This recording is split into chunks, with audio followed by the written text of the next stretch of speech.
Commissioners of the Greater Boca Raton Beach and Park District is now called to order. It is Monday, August 5th, 2019. The time is 5:15 p.m. Joanne, please call the roll. Commissioner Ernst? Here. Commissioner Engel? Here. Commissioner Rollins? Here. Commissioner Vogelsang? Here. Commissioner Wright is absent. Commissioners, are there any changes to the agenda? Hearing none, it's now time for public requests, and welcome everyone. Please silence your phones if you would. And if you will step to the microphone and give your name and address, we would appreciate it. Hi, Tom. Tom Thayer here, 4821 North Dixie Highway in Boca Raton, Florida, 23441. And first, I'd like to just make a comment. I wasn't going to make any comments, and I see Craig coming in, twice at least. He's brought up the concept of a hotel site, hotel sale on the west side of 2nd Avenue there in the Boca Chica property.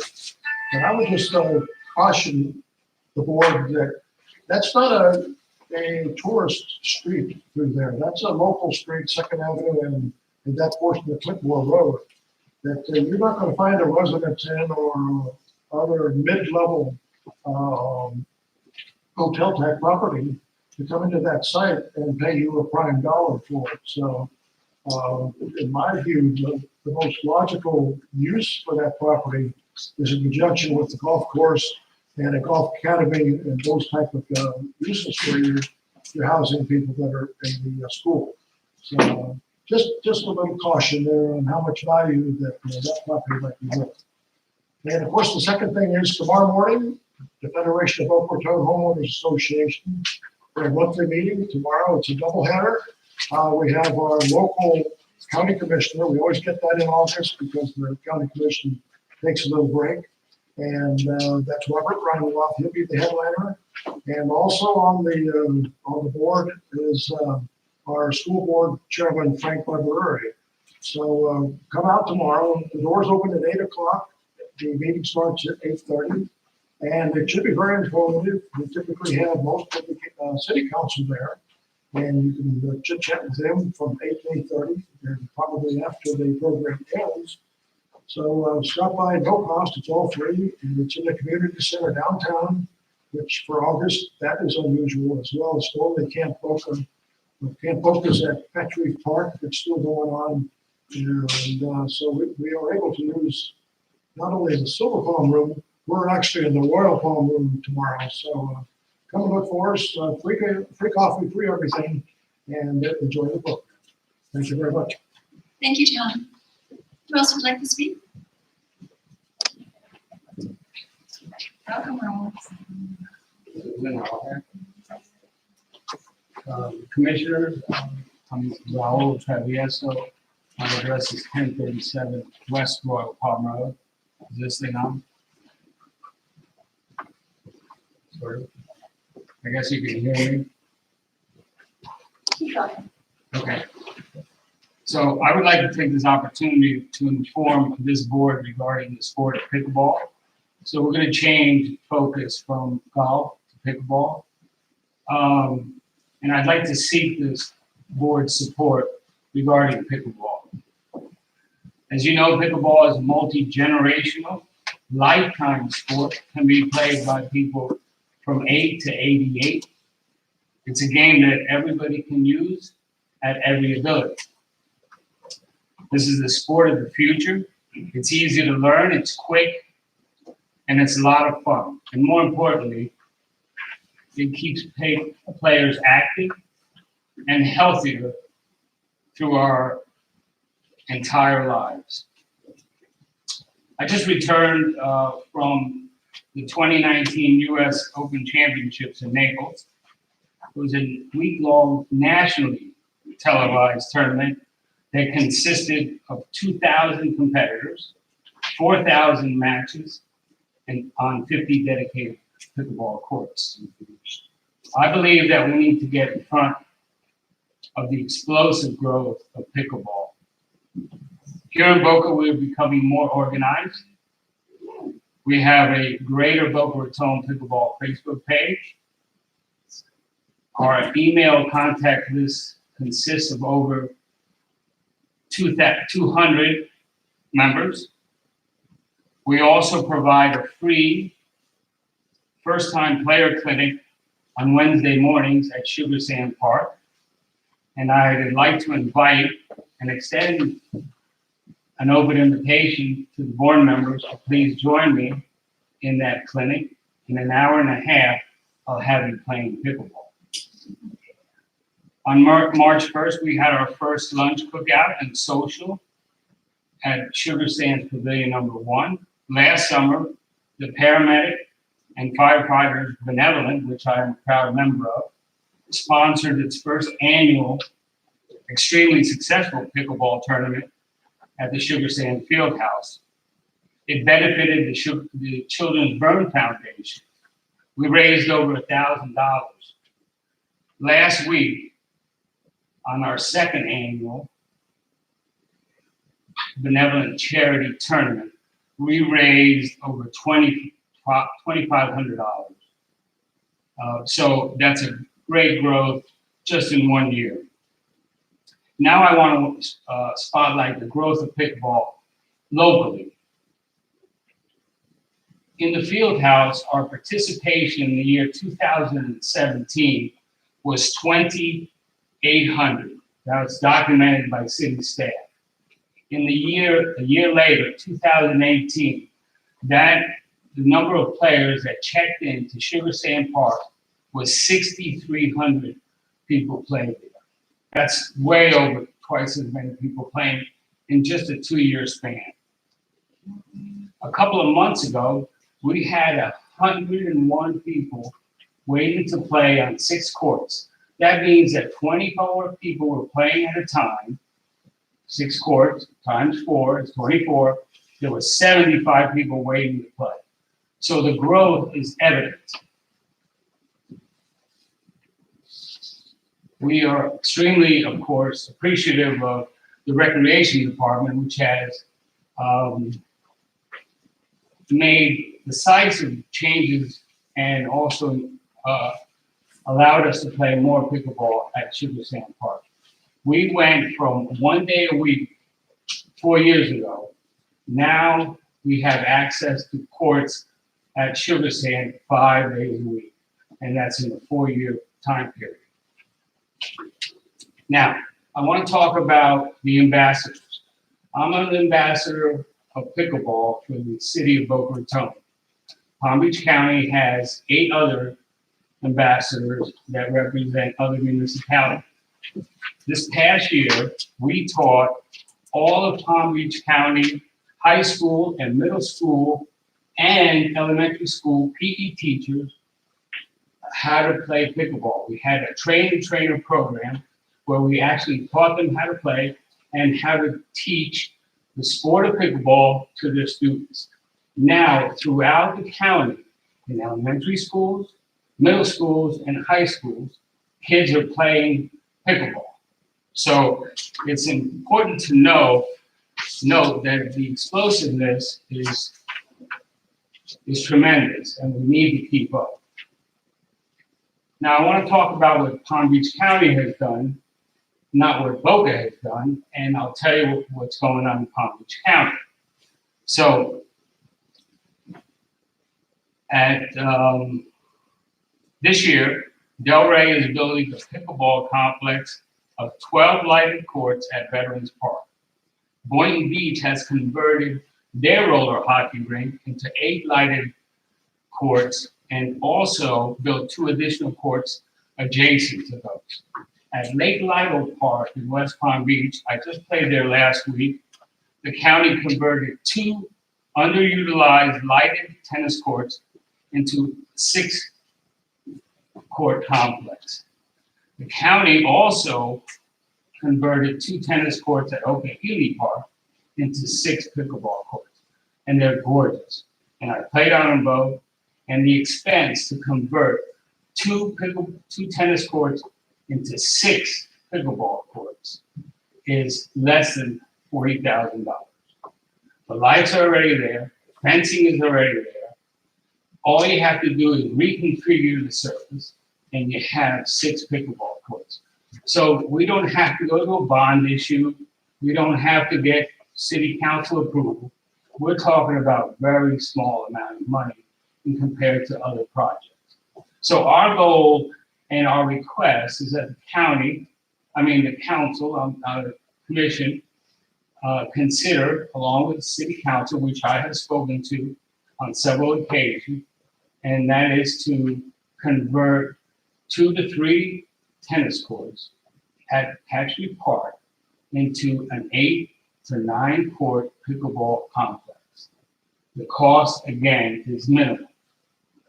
And we don't have to wait a long time to meet the demands of our pickleball players in the community. Like I said before, we've got hundreds of people in the city of Boca Raton, your constituents, that play pickleball, and they have no place in Boca to play. I've got to travel to Delray, I've got to go to Fort Lauderdale, I've got to go to Deerfield, I've got to go to Boynton Beach. And this is a community that I've lived in a long time and that I worked for in a long time. And I feel like the demand isn't here, and it's now for this commission, and the city council, to consider building or converting more courts to allow us to play the sport we love.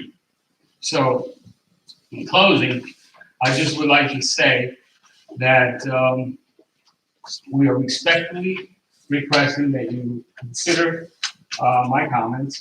I have another group of a couple of other people that are going to say a couple of words that are here, and we'll be coming to more meetings and keep leading our efforts to get more pickleball courts.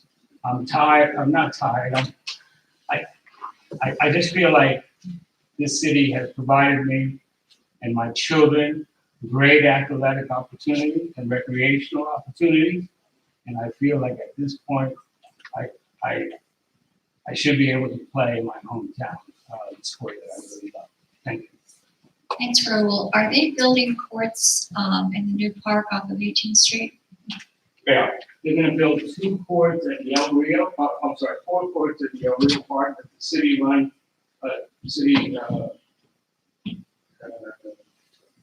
city park. But those courts are only going to dust. So, and it's only 4.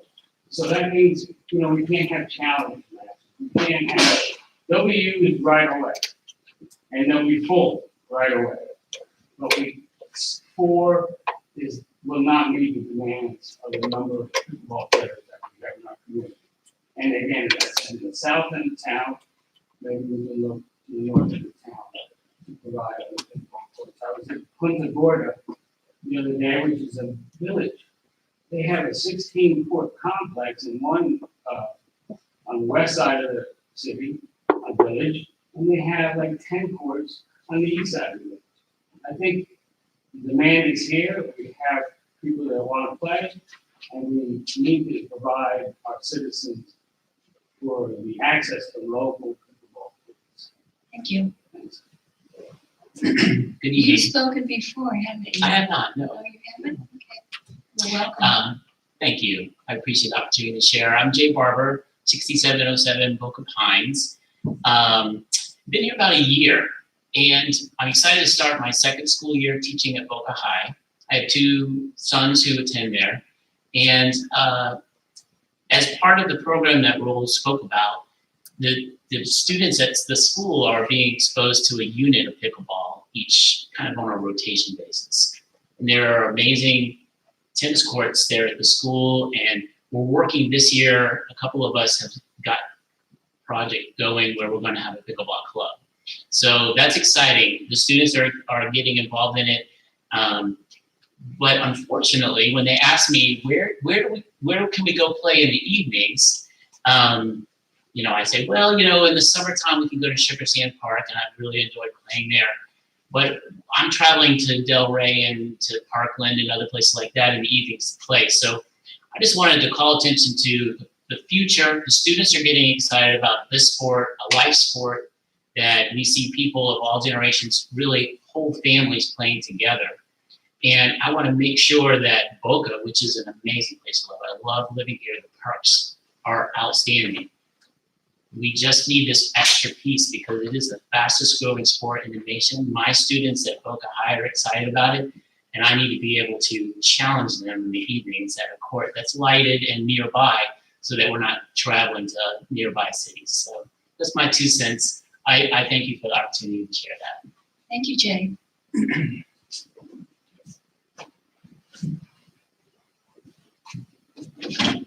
I'll be brief. My name is Ellen Korolitz. My address is 4031 Newcastle B. Before I found pickleball, and I was the director of marketing and business development for Town Center at Boca. Truly a trendsetter with first-to-market stores, first-to-market restaurants, really setting the tone for what the city of Boca is all about. New, different, ahead of the trend. In that position, I also sat on various committees with the Chamber of Commerce and worked in all different ways to enhance the work-play, the live-work-play life here in Boca, and to get people to come to Boca to add to our economy. I play pickleball now 3 hours a day, 7 days a week, never in Boca, because the opportunity isn't there. Today, on a rainy day, there's only Sugar Sand to play, and the weights at Sugar Sand play 1 game, maybe wait 3 or 4 games. So we are clearly behind the curve. And for a city of Boca to be behind the curve is not what our brand is all about. I want to leave you with encouraging you to get a copy, either hard copy or online, of the April edition of Tennis Industry Magazine from 2018. Tennis Industry Magazine, the entire magazine was about pickleball and getting on board early for economic reasons. And a big part of the cities, municipalities, private tennis clubs, converting underused assets into a high demand item. So again, on behalf of all the pickleball players that live in Boca, that don't play in Boca, we'd really like to stay home and bring our friends to see what Boca is all about. Thank you. Thank you, Ellen. Hi, my name is Betsy Wenzel, 485 Northwest 6th Street. I wanted to encourage you all to seriously consider some more pickleball courts as well. Before I retired, I was a PE teacher here in Palm Beach County, as well as in private schools in Palm Beach County. I love pickleball because it is so easy to pick up. I was a tennis player. I played tennis in juniors, college, things like that. Our age group, the people that grew up in the 70s and 80s, were aging up. We cannot move as fast, as well as, so a lot of us have gone to pickleball. It's so much fun.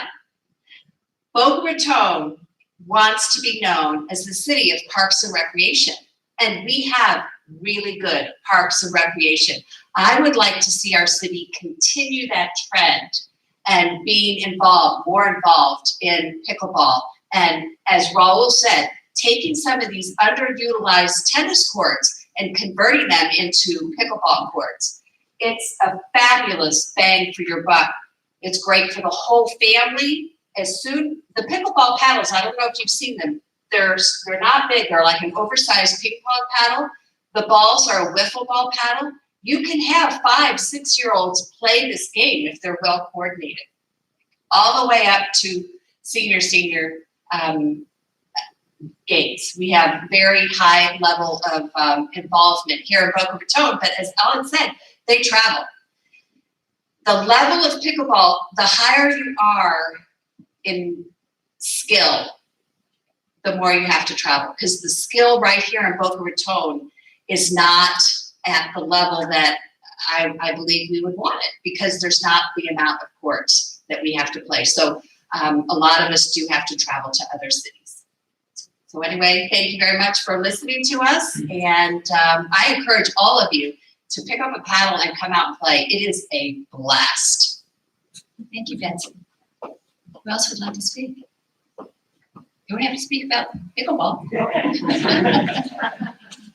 actually gonna take my name tag off. I'm standing up here as a private citizen right now. Michelle Hill, 73918 Court. I have to remember my address. Okay. Last meeting, I spoke in support of a millage rate increase because I believe that it's needed to complete not only the golf project, but would allow the district to fund other much-needed projects like Double Limbo. Unfortunately, I seem to be hearing discussions that indicate it would only be used for golf, and suggestions being made that other parks would receive little or no funding or support for needed capital projects out of this increase. This is the Greater Boca Raton Beach and Parks District. Golf is just a part of it.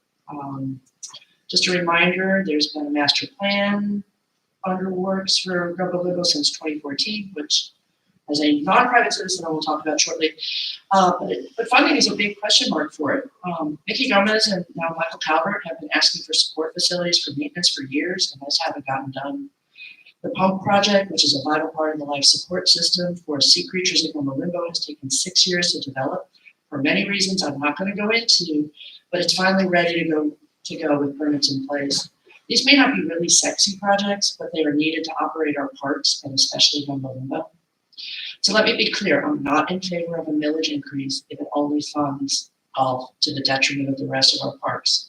So please use a millage rate increase as an opportunity to fund Double Limbo and other long overdue projects, as well as golf, and maybe even new things like pickleball. Thank you. Michelle, I don't know where you're hearing that, but we intend to spread the wealth. So Just making sure. thank you for speaking. Hi, Robert.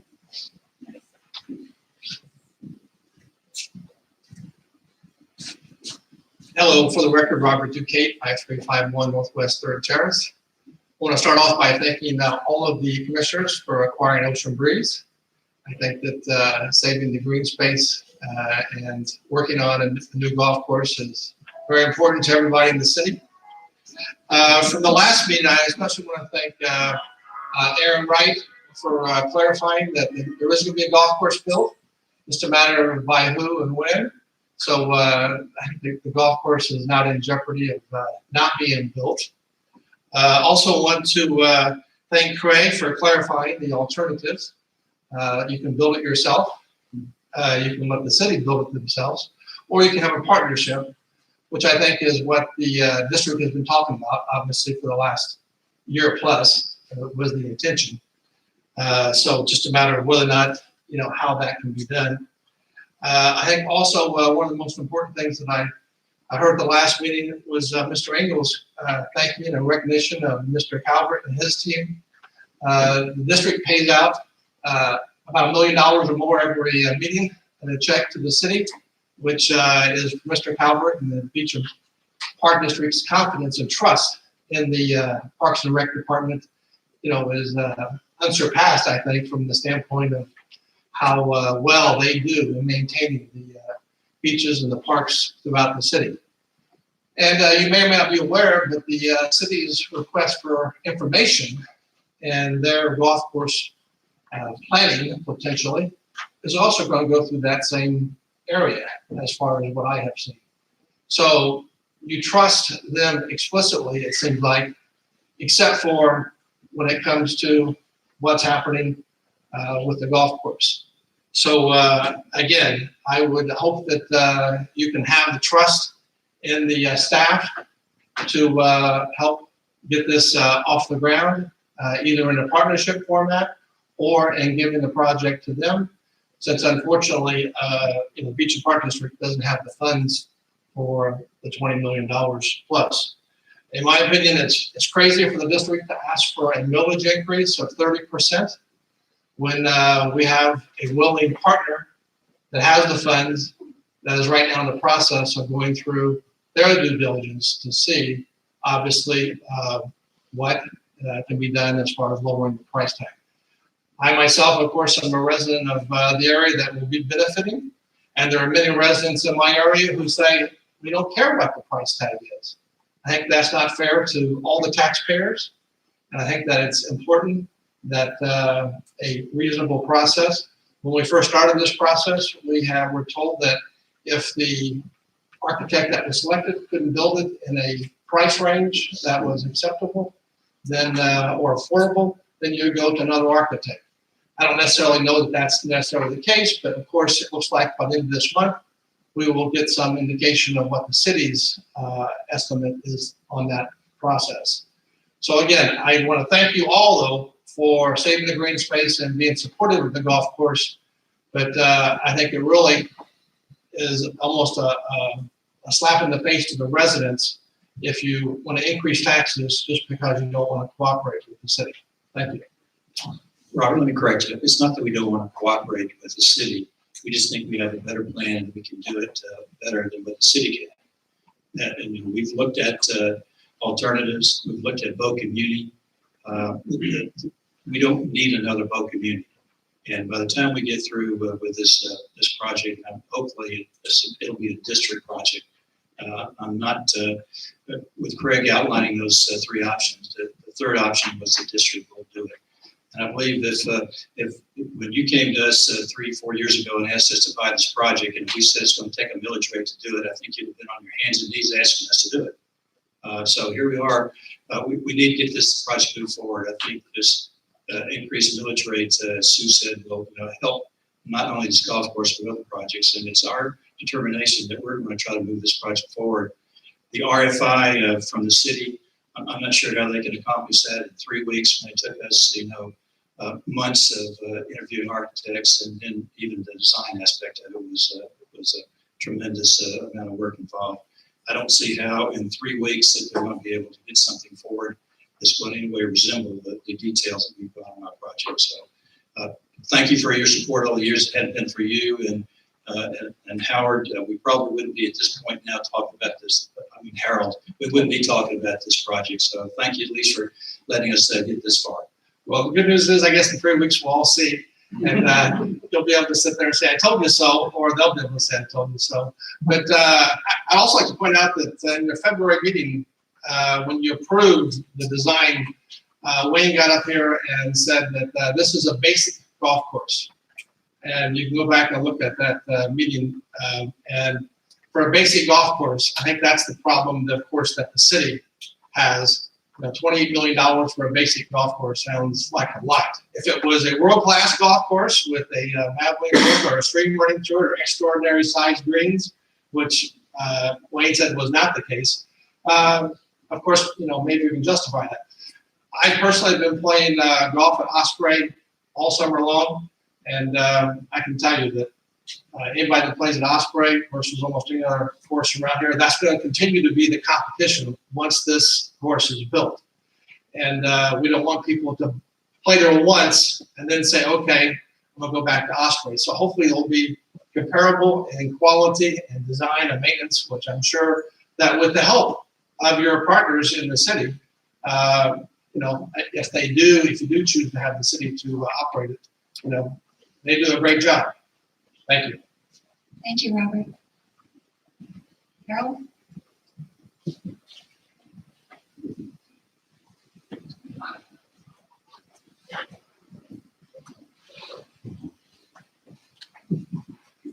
Harold Chaffee, 6200 Northwest 2nd Avenue, Boca Raton, Florida. First of all, Brianne brought up a great point a couple of weeks ago. She basically laid out all the projects that you have and all the things that you need to be done. The millage rate, the last meeting we had was just to set the millage rate. It doesn't mean that you can't bring it down, but you need to bring it to a point where you basically have some flexibility. Okay, Brianne brought up the point that you have a lot of projects coming up. In the course of things, you never want to raise the millage rate, but if you don't, you haven't compensated for the price increase, salaries, retirement, repair on equipment, haven't been factored in a lot of things. More taxes have to go up sooner or later for you to actually survive. You have Gumbo Limbo, you have the golf course. Even if you were to take the golf course and put it to the side, not even do it, you still need to raise the millage rate. You can't do what you want to do. And the only ones that can do what you want to do is you. That's it. There's no other organization. I mean, people can step in and they talk and they talk and they talk. And we've talked about the wildfire for how many years? 5 years now? Nothing's ever been done. I don't see anything really productive coming on. You're the people that basically grab the bull by the horn and get the job done, and you need to do it. And I think that you have, you can accomplish this project. I'd like to see it done. I was gonna say something else, but I forgot. I had a senior moment, I gotta tell you. All right, thank you. Harold. Would anyone else like to comment during public requests? Nobody's jumping up, so we will close public requests and move on to the approval of the minutes of the board meeting. We had a special meeting held on July 25th, 2019. Do I hear a motion? Move to approve. Any discussion? All in favor, say aye. Aye. Opposed, like sign. Motion passes. Joanne? Okay, our first item of regular business is the Friends of Gumbo Limbo presentation. Michelle, would you like to start off?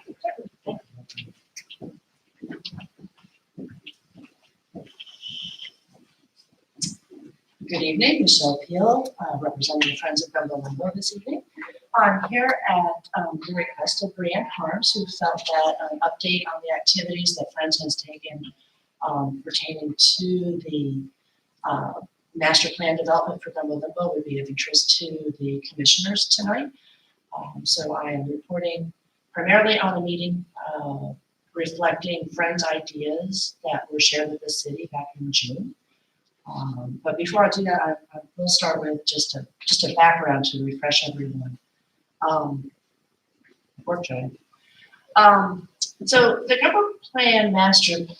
Gumbo Limbo Master Plan actually started in concept 15 years ago in 2003. The city led a master plan effort that did not go forward.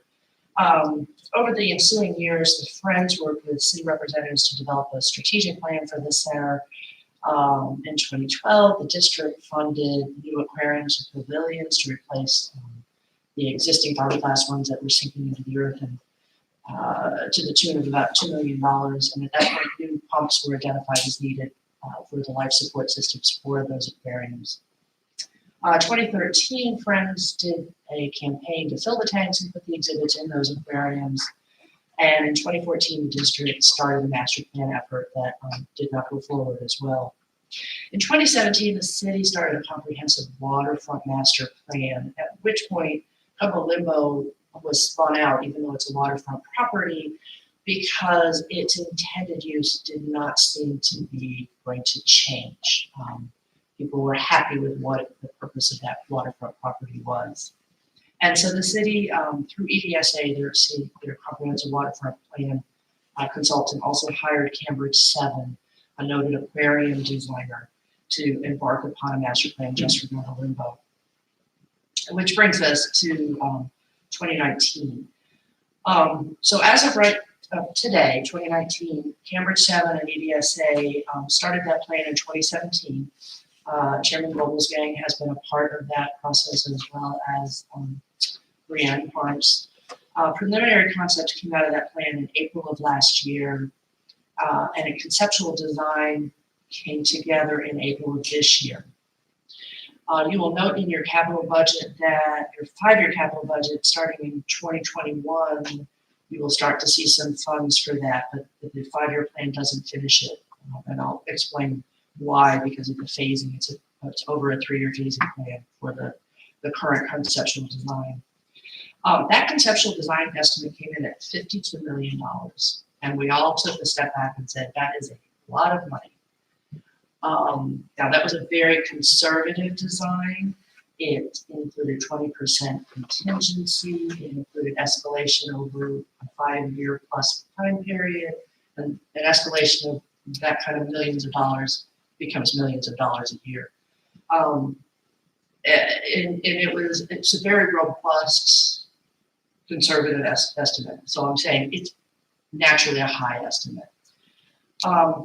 Friends said, can we look at this and come up with some ideas that make it maybe even more arranged, that maybe we could get some things done. And so in June, we had a group of Friends folks who got together and came up with a set of ideas, and I'll present to you now. But these were presented to Michael Calvert and Michelle Zimmer. of the city, along with Mike Dyko of Municipal Services. Kathy Cottrell, a trustee here in the audience as well, was present.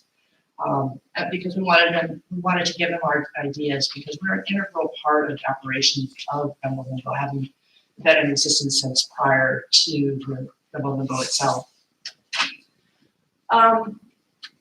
Let's go back on this one. So current site conditions, for those of you not familiar with the site, it's over 20 acres, primarily of nature, green space. The center itself takes up a small footprint on the north end of the property. It was built to accommodate approximately 10,000 people a year. The current visitation is around 200,000 a year. So the facilities have been strained for, well, at least the 15 years since the 2003 plan.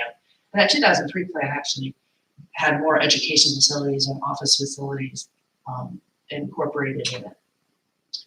The concept that came forth earlier this year essentially kept a very similar footprint. It's a little cut off here, so it's not apples to apples. But the basic intent was to keep the warm, rustic feel of the center welcoming for people, but add enough space to help orient people to the outdoors and provide a safe space and teaching space for people. But really to keep people outside. To do that, though, to keep that green space and serve more people and keep the footprint minor, the facility plan went up. So we're keeping the same similar footprint, but going up to incorporate more facilities and accommodate our current visitation plus more. My intent here is not to go into the details of this plan. We can do that another time or one-on-one if people are interested.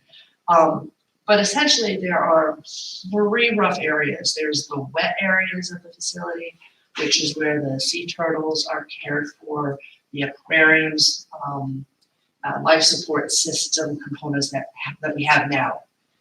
There's the dry, what I call the dry areas. That's the welcoming center, the exhibits, the teaching spaces, the gift store, the offices for staff. It also incorporates a 3rd level open air terrace for views of both the intercoastal and the ocean. Safe entrances for school children separate from entrances for the general public. There's a lot of security features also factored into this. And then there's the outdoor amenities, the walkways, a kayak launch, relocation of the amphitheater, nature playscape, things like that that are actually above and beyond what we have now. So friends looked at this and said, okay, we have some concerns, and so how can we take these concerns and address them in a way that still retains the intent of the plan, but in a more cost-effective way, at least for the current time being. So we were looking at not only the amount of money, but are there things that we just don't need, or can we delay them until funding is found? Was the estimated phasing appropriate? Can we reduce it in time? What can we do now? Because it's already long overdue, these needs. They've been identified for a long, long time. And philosophically, half of that estimate really is centered around aquariums and related support system. And is that the right balance for this nature center? It wasn't founded on aquariums. Aquariums were part of what we use to deliver the message of our mission is coastal and marine education, conservation, and research, but it's not the central focus. So is that the right balance?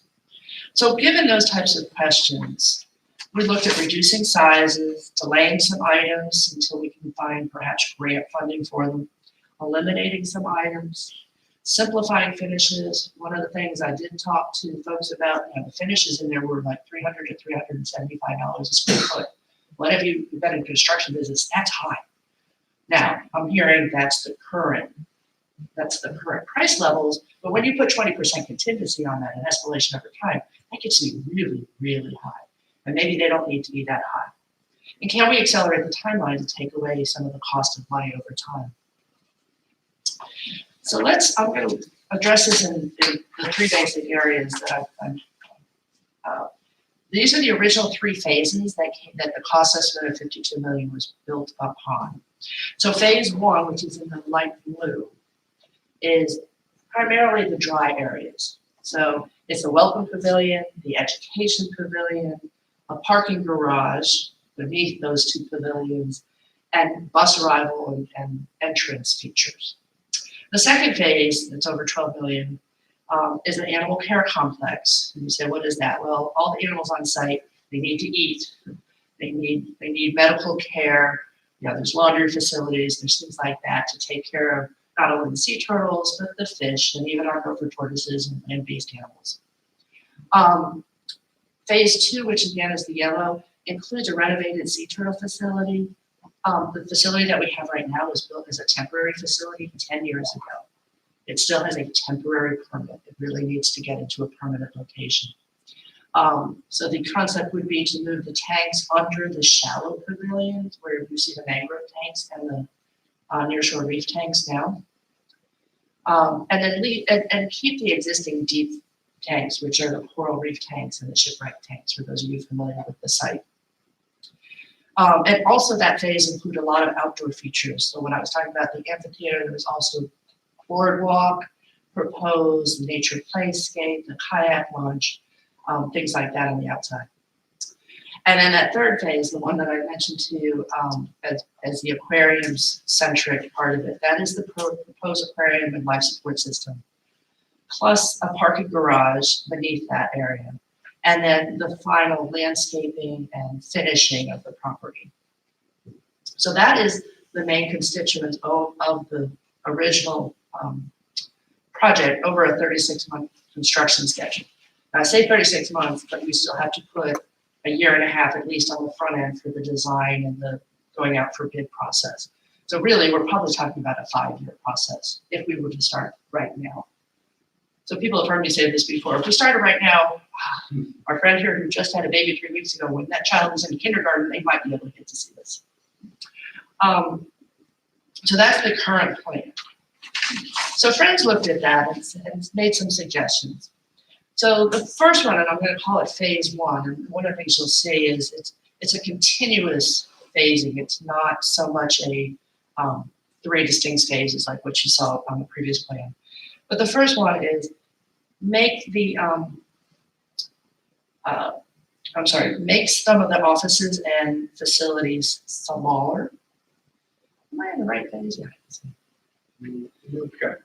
Yeah, I think I did. There we go. I knew that didn't look right. All right, we're doing the blue stuff. Okay. Reduce the sizes of some of the offices and the store and lower the finishes on some of those portions of the process. Take the exhibits and electronics that were in the third phase and move them forward. Make them earlier. I mean, you can't have a welcome center and exhibits without the exhibits being in there. So we need to pull that portion of it earlier.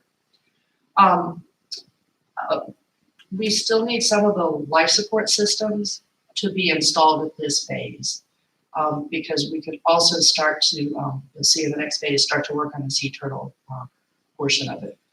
So that price tag is about the same as the first phase of the original plan, but it's kind of swapped out some of the things and reduced sizes.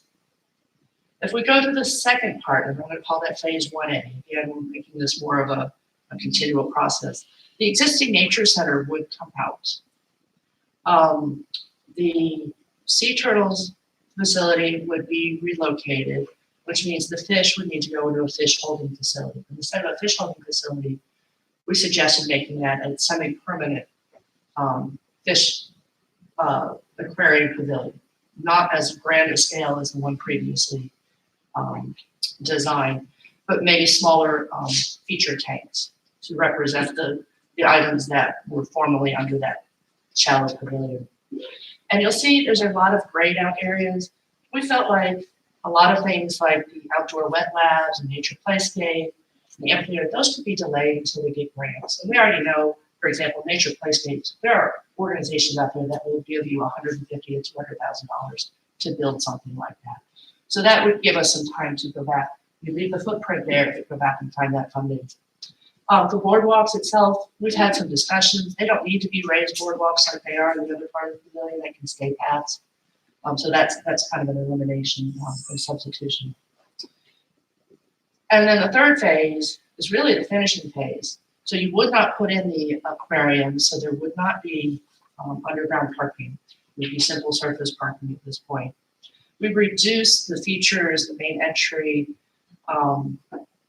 There was a lot of landscaping and irrigation and things like that that the city wouldn't necessarily need to have done by an outside contractor. It does keep the footprint for an aquarium going forward. So at some point we decide that we want a full-scale aquarium, that really is the appropriate feature for this park. They're still able to put that in there. So, whoops, too fast. So altogether, if you add those phases up, we brought it down to $22 million. Now that again assumes a much shorter construction schedule.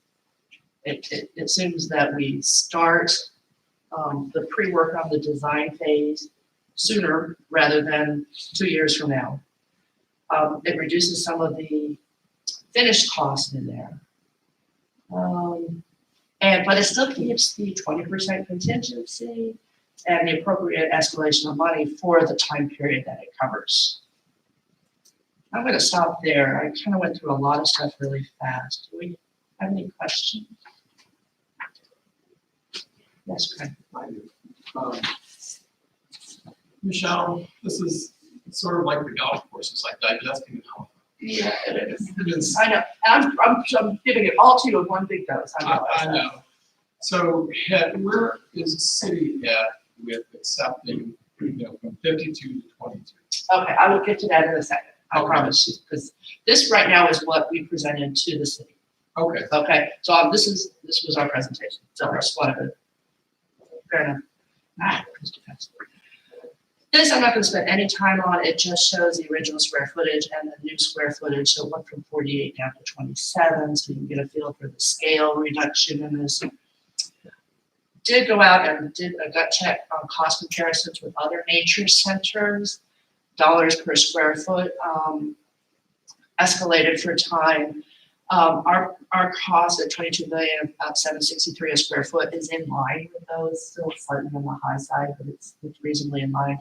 I will point out these are nature centers. These are not aquariums, because you can't really look at aquariums at a cost per square foot because of all the life support system issues. It's almost like $1 per gallon, and that's really hard. I didn't have the data to be able to do that, but I just want to give you some perspective cost-wise for the size that we're talking about.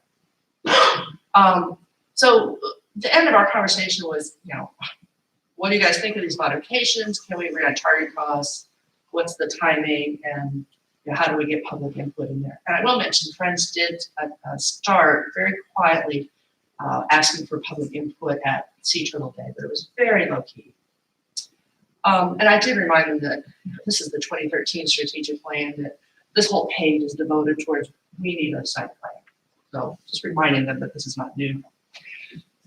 So at that June 6th meeting, Michael Calvert shared that really right now the city wants the needs assessment output in order to help drive their decision making on the priority for this project. In addition, he told us that they were going to start a facility review to determine the existing conditions of each of the components of the facility. I did get an update from him this morning. He's not here tonight. That he told me the survey is anticipated sometime in this fall. We're getting close to this fall with August. Uni Services is anticipated to do the facility review. He didn't have a firm date on when that would be started. We asked for center input on Friends ideas. He said that would be coming at some future date. But right now, as far as he's concerned, the contract with the ESA is complete with the concept design that we saw with the $52 million price tag. Mike Dyko of Community Services, who's the project manager, did share that the next step would be to prepare an RFP for design services. Those are typically about 50% of construction costs, so they do have to go out for an RFP. So the difference between $52 million project and a $22 million project is significant when you got that RFP. CMR, that's construction management at risk. Essentially, you have your construction company on board as part of the design development.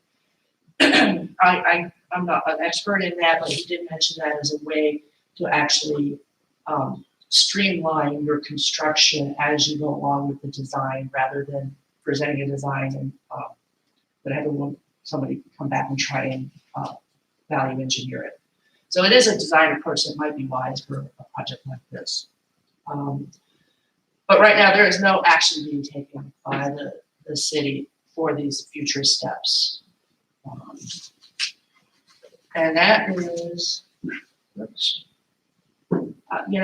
Our closing thoughts on this, we think it's long overdue that these new facilities need to come in place. I'll be happy to give you the behind the scenes tour for any of you who haven't seen it lately.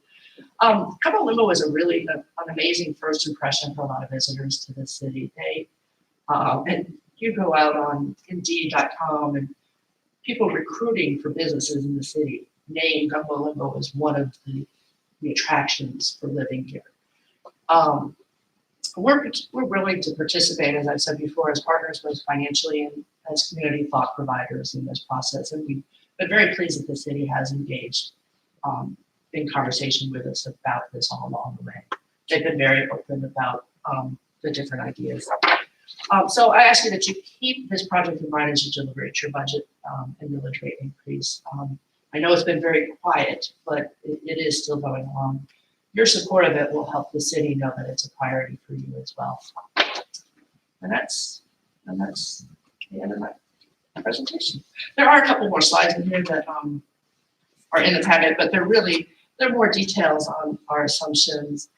I will say, if you look at the design for this, you'll see recycled and resilient materials, stormwater management, gray water collection, native trees, dark sky compliance, nature play, transparency and natural materials. A lot of the good, clear features that we would want to demonstrate in a facility like this. It's not worth going into that level of detail, but they're there. Thank you, Michelle. Commissioners, Steve, you have a question? First, thank you for the presentation. It was very educative. I don't know if that is that a word? It is now. And I appreciate the amount of work that you put into it. And for my part, I think an investment in the Cumbo Limbo Master Plan is just that. It's an investment. There's a return on it. And you can't always see it tangibly, but it's there. Like you said, a recruiting job site uses Cumbo Limbo as an example of the environment people will be moving into. And I think some of us lose sight of the fact that what Boca Raton is known for is its parks and the recreational facilities and the quality thereof. So I just wanted to thank you. I didn't have a question really. I just wanted to say job well done.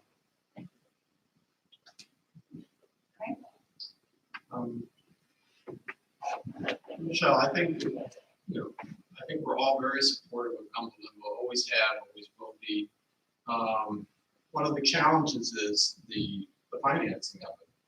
And so I think that the things that have gone on with the city of the golf course, I'd like you to avoid. So we've gone out of our way to do what we thought was the right thing.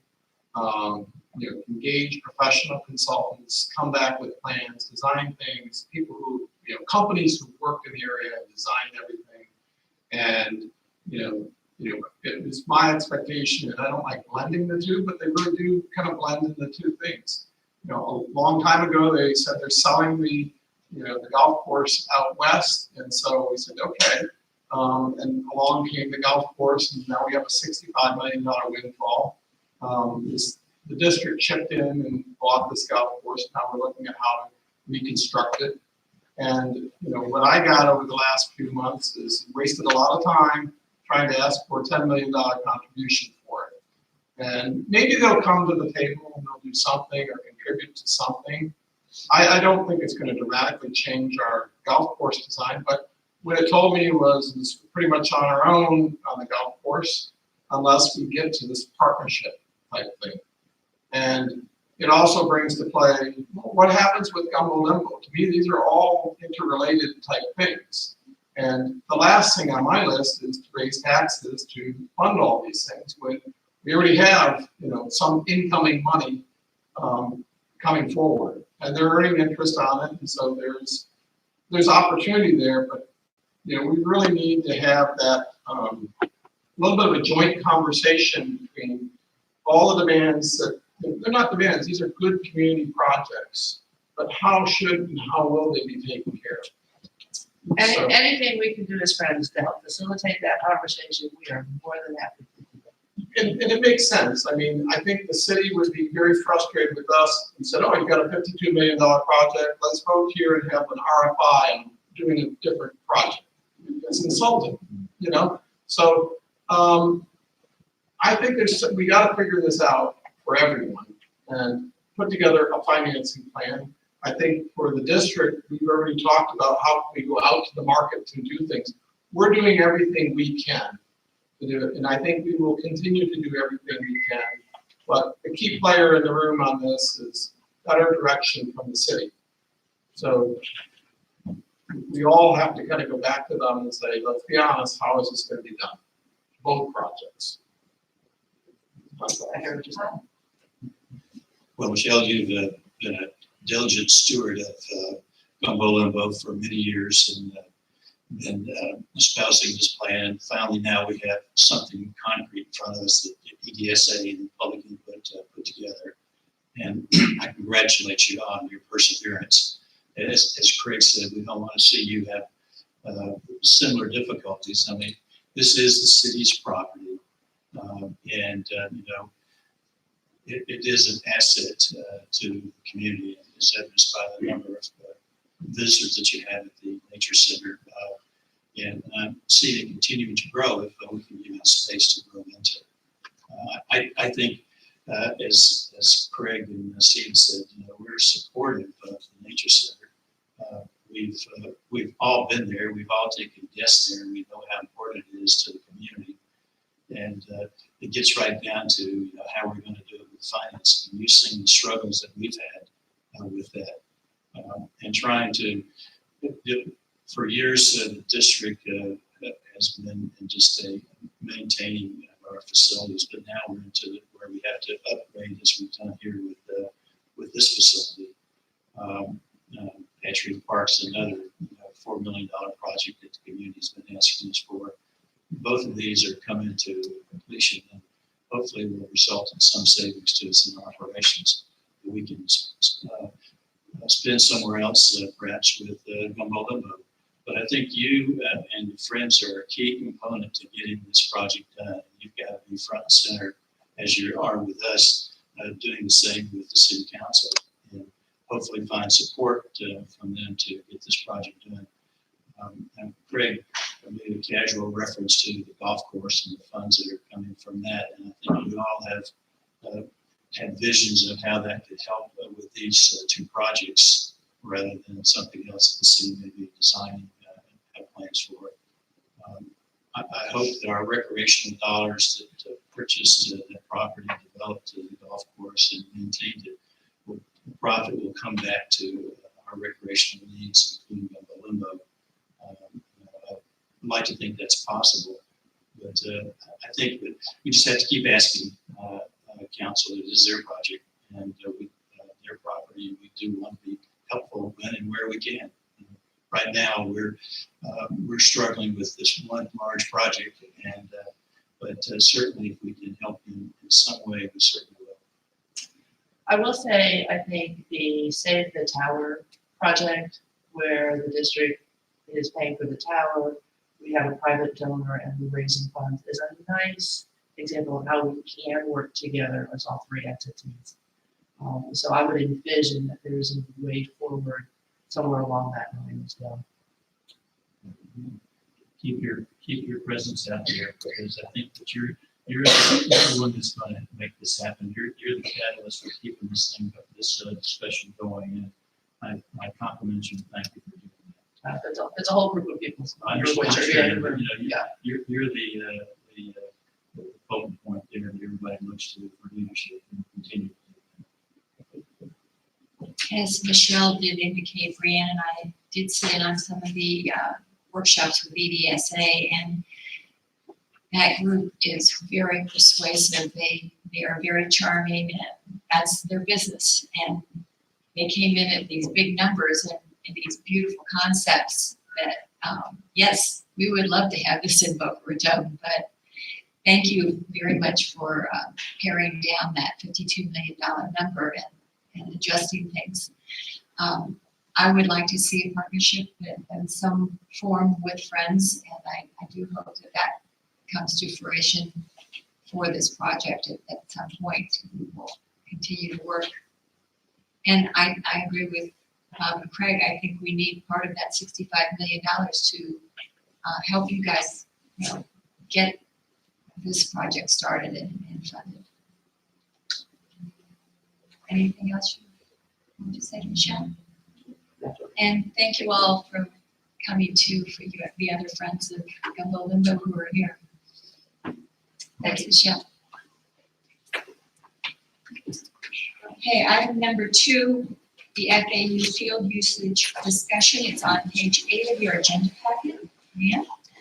Commissioners, in your packets is an email from Ryan Alpert at FAU discussing a potential new agreement for the Glades Road Fields. Just as a reminder, the current agreement expires September 30th of 2020 for the Glades Road Fields. Those fields are instrumental for our user groups. Our hours are kind of similar to what we have at Don Estridge as far as how we can use it. We have weekdays in the evenings, and then we have Saturdays and Sundays out there as well. The agreement expires September 30, 2020.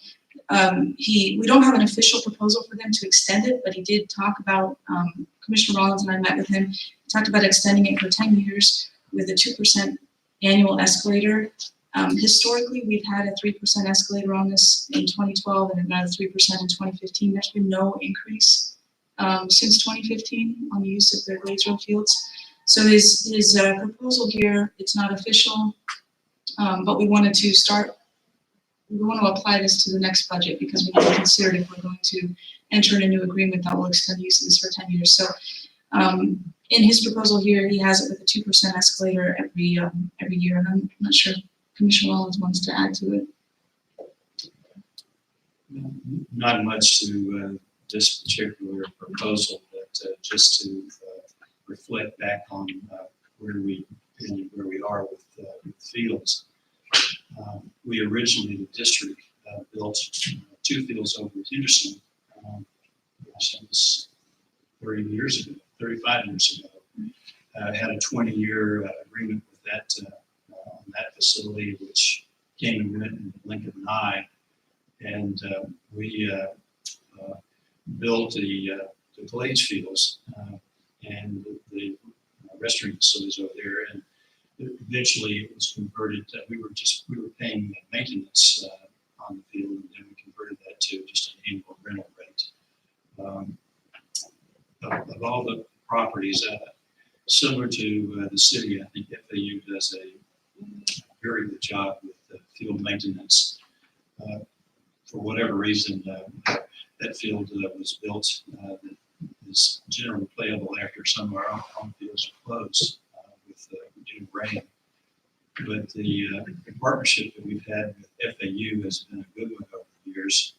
And seeing that the term of this agreement is going to expire in 2020, I arranged for Bria and I to meet with Ryan Alpert, who was a deputy AD, and see if we could do something to extend it. The actual ILA has been in legal and has to go before the board of trustees. And this was an initial proposal that Ryan gave to us and thought would be acceptable to the board of trustees. I I would like to see us, accept the terms of this for two reasons. I think it's been a reasonable rent that we've been paying for those facilities with the amount of usage that we're getting compared to some of our other agreements that we have on History 21. And secondly, anytime we've had any issues with maintenance with the facilities, we've always been able to take care of those pretty quickly. And even when we needed the facility beyond the terms of our ILA, because I think we're supposed to turn the fields over to the university the end of either May 15th or June 1. And we've always had teams that have been training afterwards for competition at a higher level, and they've always been agreeable to us extending the usage during times when they would normally be closing down. So I brought this before the board in hopes that we could get some consensus on this agreement so that we could put an appropriate amount of funding in our budget for this coming fiscal year to cover these expenses.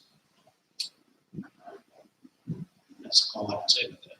Is this in addition to the rental rate that we have been paying on the Glades, or is this No, this is the replacement. replacement? So we would be saving money. We're currently at 212 for the Glades Road. We're at 212, 180 a year. So this would go up about $25,000. It's for the we usually budget $320,000 for one. Part of that is for the varsity field, and then the Glades Road field is $212,180 a year.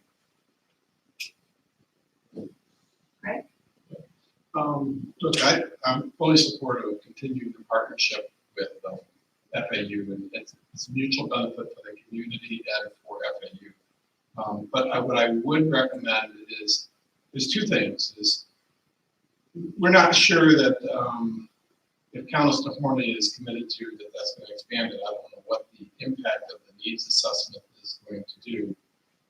We have enough soccer fields or not. They're doubling it. How many are going to be pickleball courts? But what I would like to do is I agree with Bob, we need to proceed on it. And maybe I think this is their first offer, so it's something we should let Brianne and them talk a little bit more about, maybe flush out what are some of the needs. I think the restrooms over there are in terrible shape as a rental group. I think the parking lot's in terrible shape. You know, so if they're the owners of these things, they need to fix them. And I think we paid an awful lot for the game field, but we don't get a lot of use out of it. We donated those, both the restrooms and the stadium seating, the bleachers. Still the right thing to do. It's just expensive for us, but at the same token, I don't forget that kind of stuff. So I think give Brianne and maybe you the opportunity to digest this a little bit. What should we? Is this the right structure? Do you want 5 years or 10 years? I agree with you. Probably a good idea to get the 10 years because they're going to be doing that. But maybe there's an incentive moving that payment they're talking about for capital improvements. Make it at our option. That would be the ideal thing. Is that if we built a whole bunch of fields, Countess DeHorny, the city basically. Do we have that option? Should we build an option out for us or not? Just say it's in the first stage. So that's all I say is yes, do it, but negotiate it. Yeah, I agree with the capital outlay. It's like I questioned Ryan about that today as to what he was thinking about, and they were talking about restroom facilities was one. And my suggestion to him was get a pressure cleaner, go in there and clean it, put a new coat of paint on it, maybe change out some of the plumbing fixtures in there that are 20 years old and make it spruce up a little bit. And I know from the phone calls that I get, and you probably do too, regarding the other users of the facilities rather than, because Pocahontas lacrosse, you've got football, you've got adult sports that are now, and everybody's taxing it. And this time of year, especially when they're doing maintenance, and everybody's scrambling for fields. The plus on the other side is that Hatch Reed is going to be hopefully 24/7 playable. But I think with the amount of as I see the population growing and the demographics changing, we've gotten younger since I've been here now. I was a lot younger when I moved here in '77, and now my kids, my grandkids are starting to participate in recreation things that we get multiple years. And I just see the demand being increased. Roe brought the pickleball. We've had discussions of sand volleyball. I mean, I don't know how much rectangular space will be available in phase 2, if and when that is built. And I don't know, unless it gets started right away, we're going to be pressed hard to accommodate all the users of our rectangular fields. I do believe that there's some potential negotiation in this, as you say, Greg, it's the first shot across the bow here. And but I think that for purposes of our budget, to put in some number in our budget when we get to that to cover this disagreement which began October 1st. And so if we, in our budget discussion, if it's if everyone's here carrying this forward, we can put a certain number in there if we've had an opportunity to try to negotiate a lower rate. Just a quick question. October the 1st, 2019 or October the 1st, 2020? I was under the impression that this would kick in upon the expiration of the current agreement. No. What we're trying to do is to move it forward. As Sabrina said, we really haven't had much of a rate increase in the last couple of years. This will get a little more maintenance dollars, and potentially, as Craig mentioned, there are some things there that they need to do with the parking lot and also the restroom, which would come out of this. Now, as the tenant, we did some improvements over there. We built the restrooms the district did. I know that there's some fencing that needs repairs too. So there's some things that we can talk about, Steve, but I saw the opportunity to get this nailed down early and give us another 10 years. And I think Craig's right on the CIP stuff. We can try to build something there at our discretion and our property. Just to say I agree with you. Okay, so would it help then just to have a resolution for proceeding to negotiate with the FAU for continued use of the Glades Fields, I guess the executive director, and B, keeping in our budget the estimated amounts going forward. That's my resolution. That's full motion. Full motion to do those two things. I will second that motion. Discussion? All in favor, say aye. Aye. Opposed, like sign. Motion passes. Did you get the motion, Joanne? Thank you. The motion is for the executive director and possibly a board member to proceed with negotiation with an extension of the 10-year agreement for the Glades Grove Fields. So that's just a negotiation. We're going to come back with the agreement. Do we have a date that we'd like to?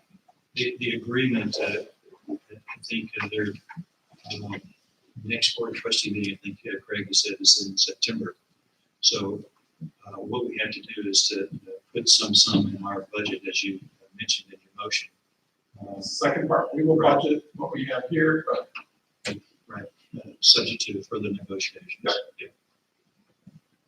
I don't know if I put a date on it going back because it could take a while. The attorneys have to cross their T's, dot their I's.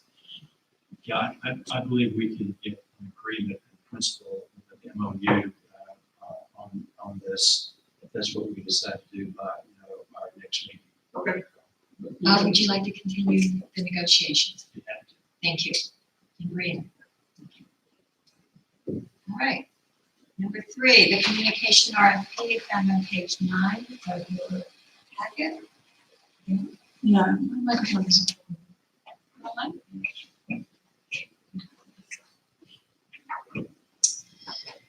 In your packets, I put together the scope of services for the communications RFP. It's not the complete RFP because I wanted to open up a conversation about what exactly you want in here. This particular scope is pretty detailed, and I'm not attached to any part of it. So please feel free to add, delete. I'm going to rewrite the whole thing. I'm open to your input, and then we can move forward with the final RFP by the next meeting, hopefully. Madam Chairman, first of all, thank you for the efforts on this RFP, Maria, and it's something I wish we had put together several years ago, because I think it probably would help get our message out to the topics that we're dealing with.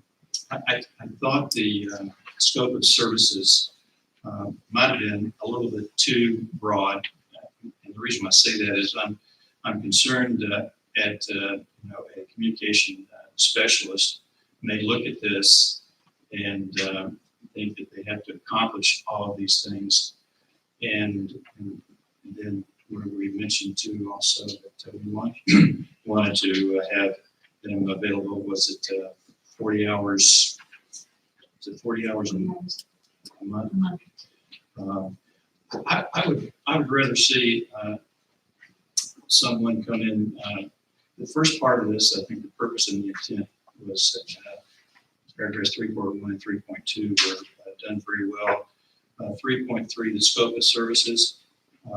I really think for a communication specialist, if you were to just go down and use these topics around communications and public relations, what are their ideas? Just don't give them the ideas that may add to the cost of after reading the front end of this RFP, I would think that they should be able to understand and know that we need communication and public relations. We understand what that terminology is. Content. I don't know that you need to describe these other than just saying content, media relations, marketing, crisis, emergent communications. I think all of these are in bold. I think are important for us to know. I just don't know that we need to go into that great a detail because I think the person that we want to hire will understand understand what we're looking for.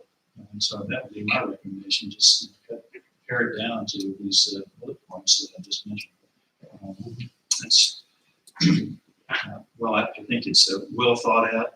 And if I was a person that doing it, I would love to have this because I would start adding up the numbers, the dollars to get all these different things done, which we may not need some of these things.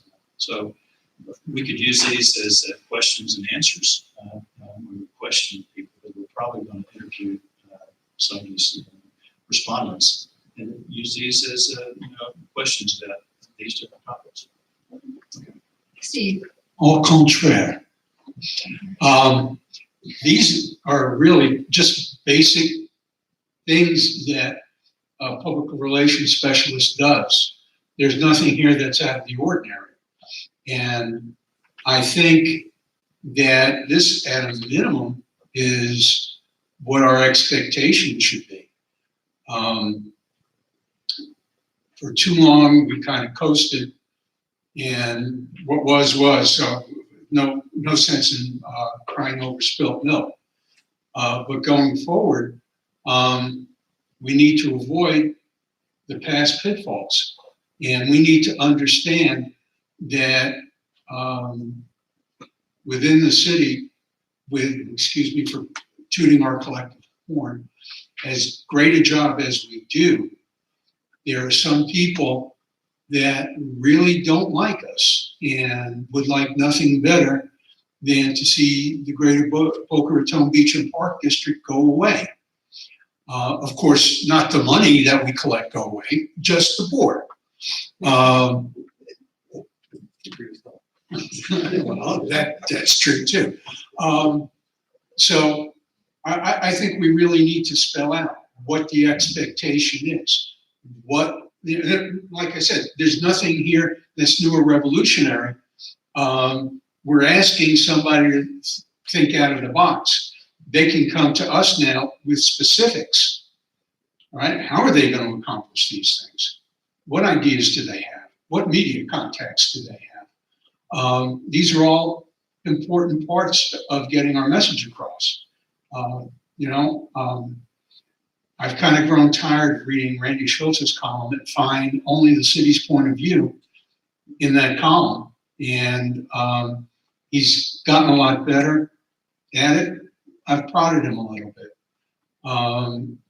But, we need somebody going to bat for us. And as hard as we all try, and as hard as you try, and Art has tried in the past, we need to have somebody who's really proficient at it. Steve, au contraire. Now, if you read the scope of services, and this is what prompted me to suggest these changes, is the selected proposer shall develop a public relations and communications, and I struck the word proposal, it said plan, that will be research-based, innovative, and strategic with measurable outcomes where applicable, and consider the following minimums. And the minimums would be these bullet points that you have without going. And as you said, the professionals will understand what these topics mean. I don't know that we have to spell that out for the profession that we're looking for, but that was my thought. And, if there's some certain provisions under here that you want to keep in, I have no objection to that, but I think it's more detailed than what we really need. Well, once upon a time, I thought I was going to become an attorney. And then I actually took a law course in college and I changed my mind. But the one thing I learned is that if you don't spell out what you want in the agreement, you leave yourself open. Well, I didn't know you wanted that. So I would rather restate the obvious to the professionals. And all this is we're giving them a guideline. This is what we want. Now, the next question is, how are you planning to go about attaining these objectives for us? So I would rather spell it out, have them know exactly what we're looking for so that there's as few gray areas as possible. And I think doing it this way eliminates a lot of those gray areas. Well, we're not agreeing to anything. This is just a proposal request for proposals, so clarify that. You want to make a motion? Well, with the correction that Commissioner Rollins asked for in terms of changing proposal to plan, I move that we accept the RFP as laid out by our executive director. This is just a scope of services. Okay, scope of services. Before we accept that, just in question, I learned over the past couple of months, RFI, RFP, are we looking for just information or are we looking for Proposals. a real proposal? I think we want firms to give us their proposals for you all to consider hiring. Okay, I second the motion. Thank you. We have someone who would like to comment. Is that acceptable? Discretion of the chair. Okay, Earl? Earl has a lot of experience in publishing. Thank you. Looking at this, it's a tremendous body of work. I agree with Bob. I agree with Steve. but I mostly agree with Bob. Okay? And I take this from a number of perspectives. First of all, I have a 40-year career in publishing and communications. This is what I do as a livelihood, if anybody will have. Secondly, in transparency, I saw this on the agenda. I'm reading the packet now. I will be somebody who will bring a team together and present to you as a team. Okay? I fall back on my experience as a commissioner, and whether it was the design of a Gumbo Limbo Center or a golf course or master plans for Patriot Park or anything else. And I'll say this from a practical standpoint. This is a proposal that cannot be answered.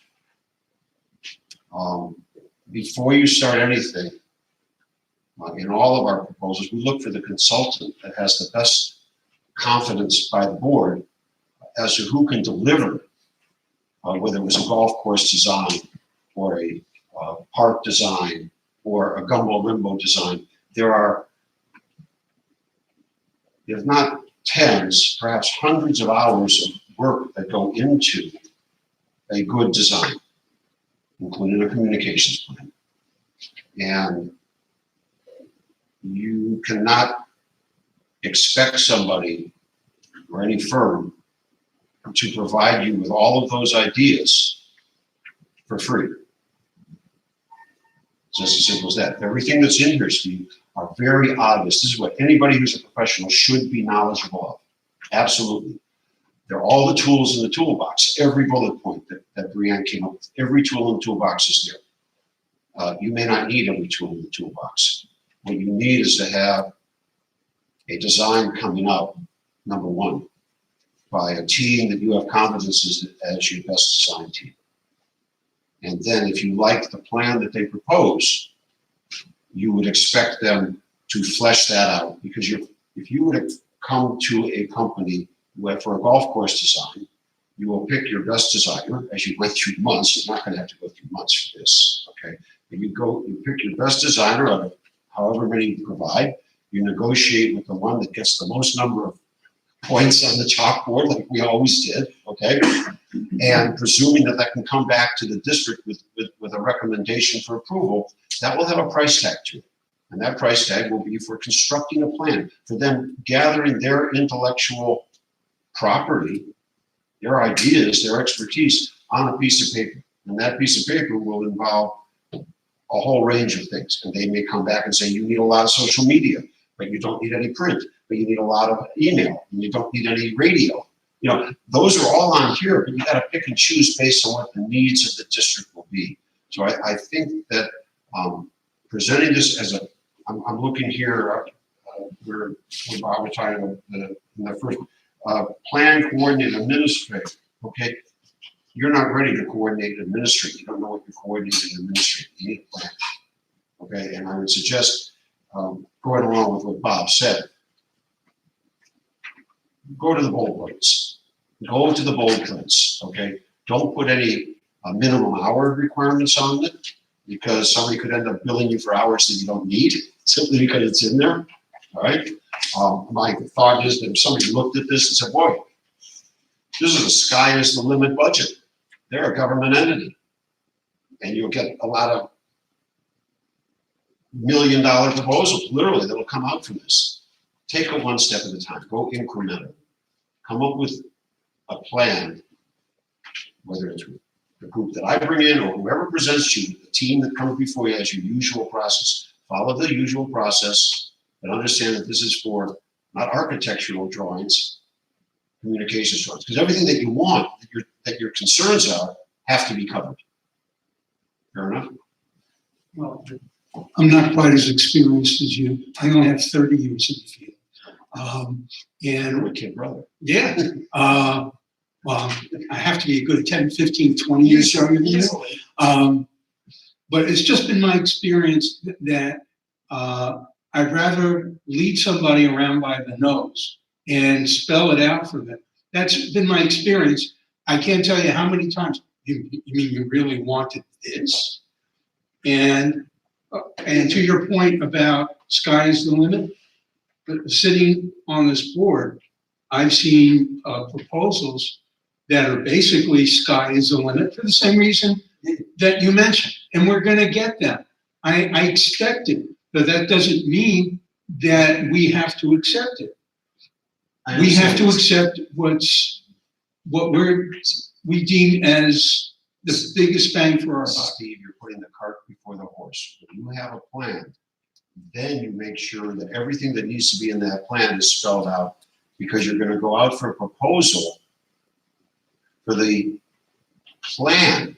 What is, it was just like with the golf course. What is the design of this plan? Do you accept this design? At some point, if you can ever figure out the money, you're gonna go out for bids for getting that plan done. Okay, and that is what you're jumping ahead with these specifics. This is my opinion, that's my experience, and I can tell you that with the people that I work with, nobody's gonna give this to you. We'll commit to being your best consultants. And we will commit to what our qualifications are and our government experience, not mine. The people that, understand. But nobody's gonna sit down and spend 30, 40, 50, 60, 70, 80 hours laying out a plan that tells you how to go out and do your communications. They're gonna give you a strategy for doing a plan, and if you like their approach to constructing a plan. But that's exactly what I'm looking for. I'm looking for a strategy that will then evolve into a plan. But in order to evolve a strategy, you have to have an understanding of what the lay of the land is. If you ask somebody for minimum requirements like you do at the beginning of this, anybody that gives you an answer with those minimum requirements, I would run away from. Earl, I have a question. You brought up something, you said all these hours that these people are putting in, they can't come back and say, well, we put in 70 hours, we're gonna charge you for this RFP. Is that a possibility? It's happened in commercial proposal presentations in competitive bidding. I would clear up, I would specify in how you do this, that the time it takes for somebody to present a qualifications proposal is at risk. But if somebody were to present concrete ideas, and I don't know how you can do this without accepting a contract first in the public sphere, but if somebody were to present you with concrete ideas and put in those hours, you should pay for those. That's their professional time. You wouldn't expect an architect or even an attorney to draft a document for you without paying them for their expertise. One thing I'd like to point out in the scope of services, first paragraph reads, the selected proposer shall develop a public relations plan. So selected proposer means to me that it's somebody we've already chosen. I don't think it's specific. If we both saying the same thing, Steve, then I think you need to be more specific. Then that's fine. Okay, you need to spell out that you're looking for a qualified firm or team or individual, whoever it might be, to provide you with a plan, okay? Not with the fleshed out that you're looking for. It's not clear from what I read in here, and I'd be somebody reading this to answer it. So it would leave me in the decision point with the team that I bring together. Well, let's get together, let's meet on this for the 3 hours, the 5 hours, the presentation hours, the 8 hours, the 10 hours, so that we're ready to do a PowerPoint. We're not gonna sit with you for 20, 30, 40, 50, 60 hours from each person to come in here and do a PowerPoint and not get paid for that time.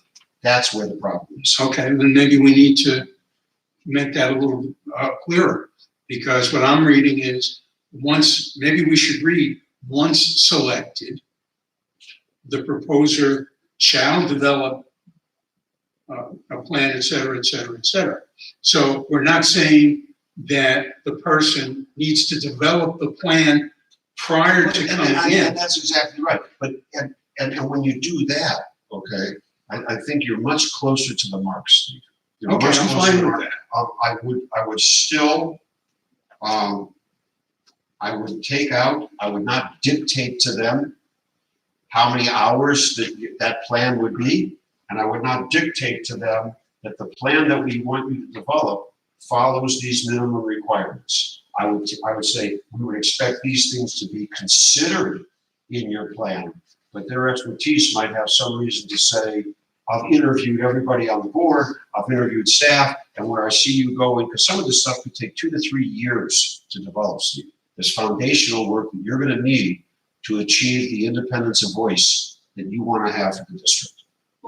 If I could just interject, some of these items, I mean, some of them like provided presence at the district's public board meetings, I think these are more expectations of what they would have for the company. Yeah.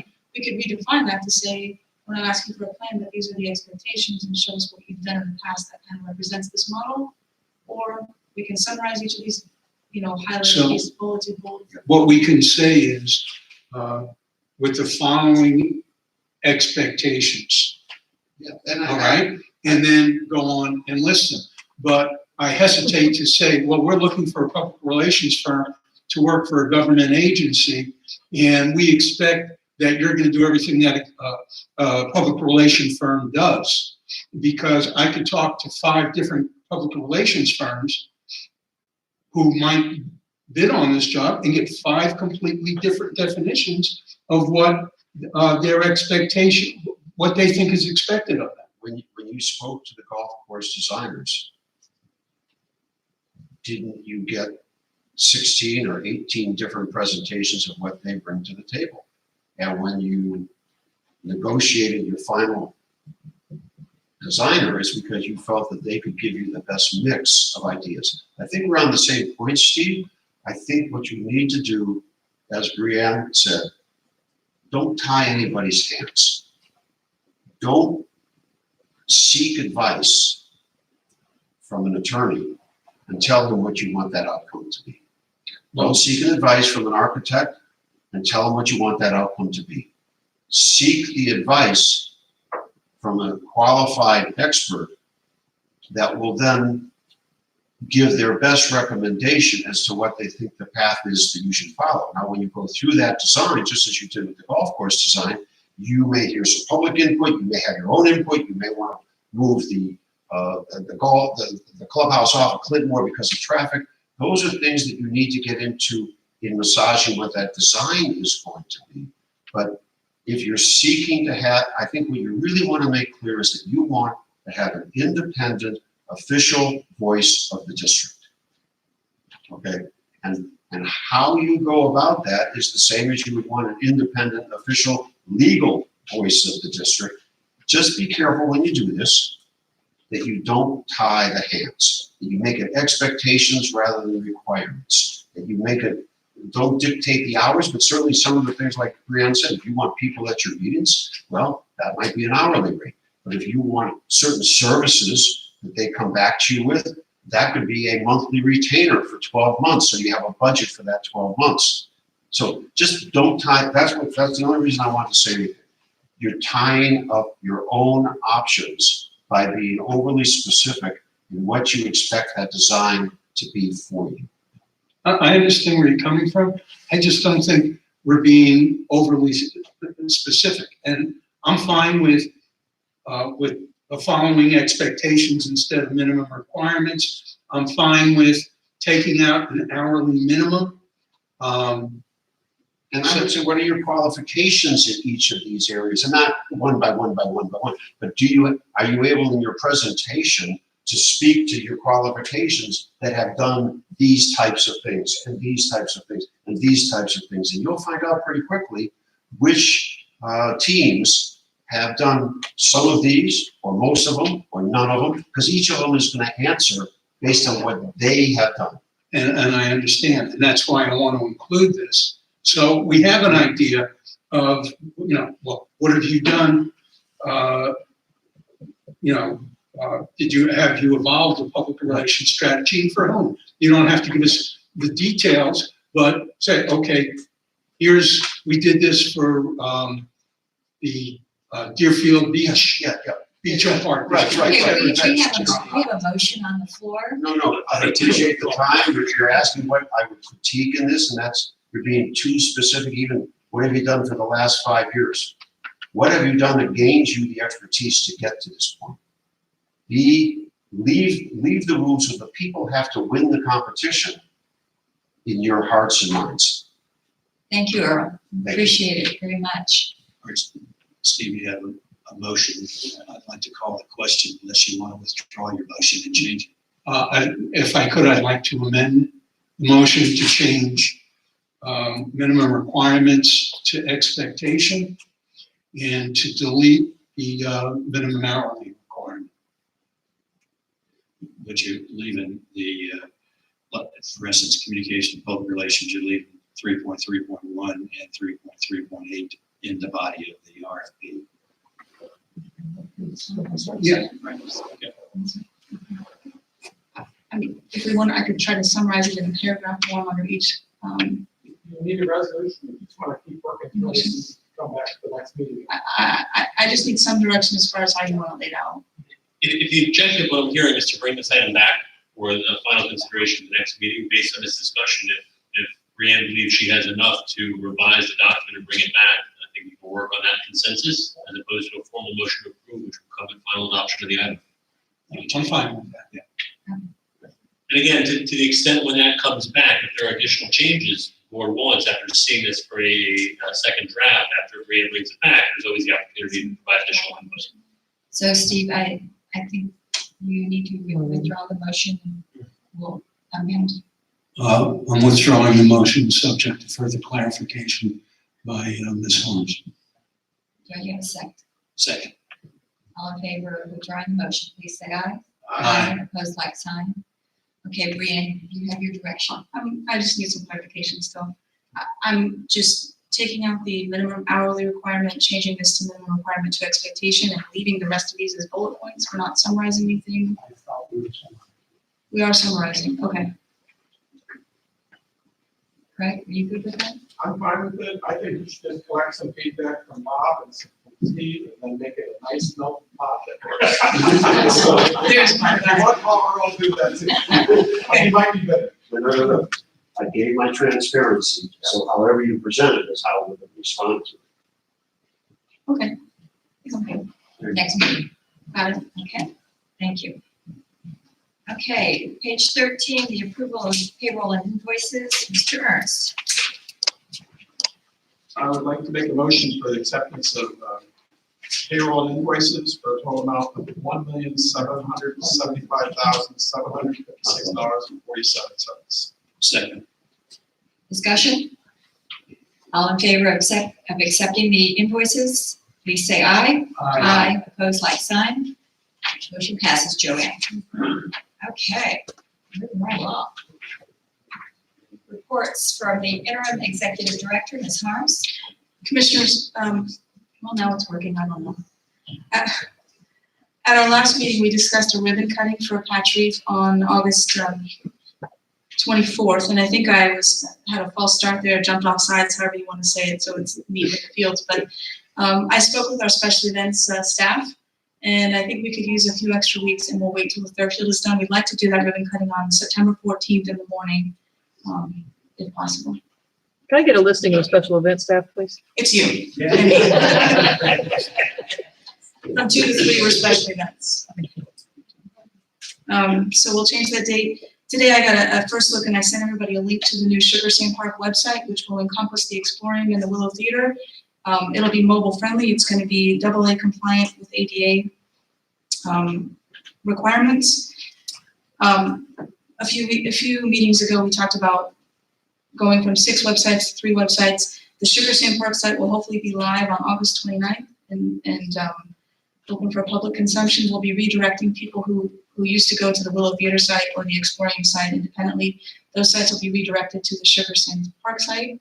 I'm going to get a look at our district website on Thursday, and I'll send out a link. Hopefully by then they're working on some bugs with the new site. We'll get a first look at that Thursday, send you guys a link. What we're going to do for now is have a tab at the top specifically for golf where we can keep all that information out there for everybody. And then once we have a golf course, we can go ahead and develop this specific site for the golf course. We're going to have training for the district site hopefully in the next couple weeks. again, for our IT staff, which is the three of us. And we'll get that up and running. Hopefully, of the first week of September, the district site will go live, and then we'll follow that with the Patrick Park site. And then all of our sites will be compliant to the AA standard. And that was my update. Thank you. Golf course update, Mr. Konsky? Falling asleep up there, so. Well, my golf. No, it'll speech.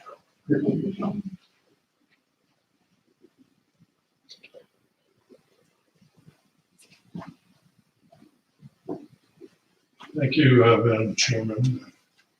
I don't think it's any surprise to anybody at the dais or in the audience that we've encountered some delays in the progress of the approval of the design drawings and construction of the golf course.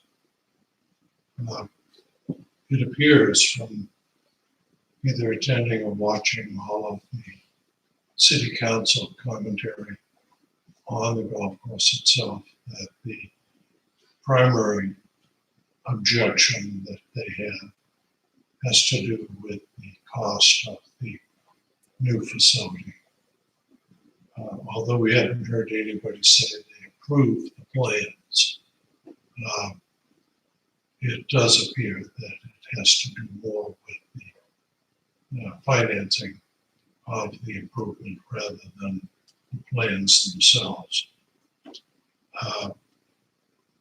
Two things that I'd like to bring to your attention and make a potential suggestion for you. Number one, it was always and always has been the intention of this board that once we reach an appropriate stage in the plans as being prepared by our architect, that we would do a value engineering of their proposed costs of this facility. And I think we should do that, and we should do it now.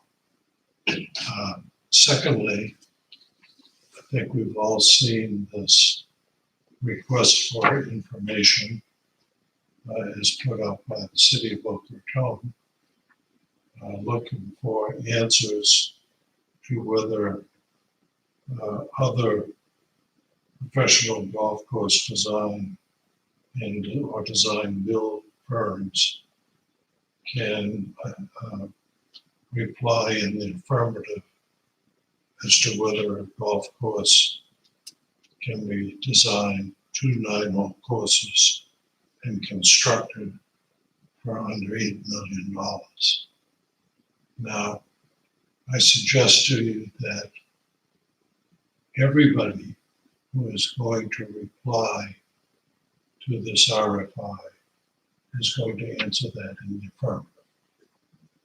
Because if they don't, they're not going to get to the next stage of the RFP to be retained for potential work on the project. But more importantly, I think we should respond to this RFI ourselves. I think that there is a need to do that because it is virtually impossible for any professional golf course designer or professional golf course design builder to accurately provide an estimate of the costs associated with this golf course without having done the investigatory work that has been done by our consultant, which in no way can be done before the 21st of August. There are many, many issues that are out there that are latent, they're hidden, they're unknown, and they're known right now only to our current designer. And I think that this presents us with an opportunity to do two things. One, combine a value engineering of the facility with a response to this RFI to give to the city of Boca Raton and for your own benefit our best estimate as to the price of this facility based on our value engineering, which we have done for all of our own projects. And secondly, within that value engineering, come forward with some of the reasons as to why certain of these items carry with it the cost and expense that has been put in the estimates of the Price Fazio team for the design of this golf course. Now, I've looked on a cursory basis at the some of the items of work that have been singled out and contained in the cost estimates. Some of them are very simple. The Price Fazio team has done a good job in quantifying the amount of dirt that has to be moved, has to be cut, where it has to be filled. It's pretty easy to come up with an accurate estimate of what it is going to cost to move that dirt. But that is simply a very minor item in the overall scheme of things, in the sense that, for example, what is the condition of the irrigation system? Now, if you're asking a stranger to respond to an RFI, and they do not know what the condition of the irrigation system is, you're not going to get a reliable answer to the question that is being posed by these responders. But if we do a value engineering, assuming that our response is all given at the same time, so that no one can travel on our response, we can explain some of these items to the city that have reasonable explanations as to why you are seeing a cost, not necessarily at 24 million, but at some number that we can identify as the best cost for this proposal.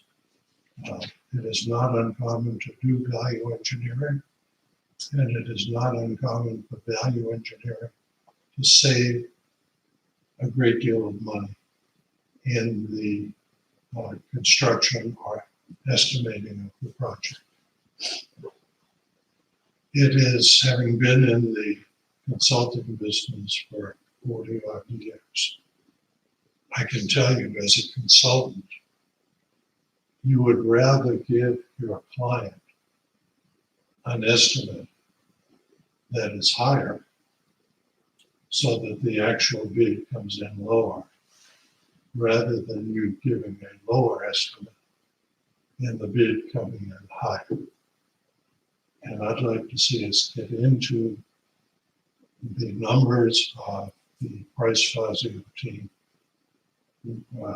deeply, with not only their in-house team, but those who have provided estimates from the outside, in order that we can come up with our own best estimate and speak frankly with our design consultant about, are there any contingencies in this proposal that has been submitted for this cost.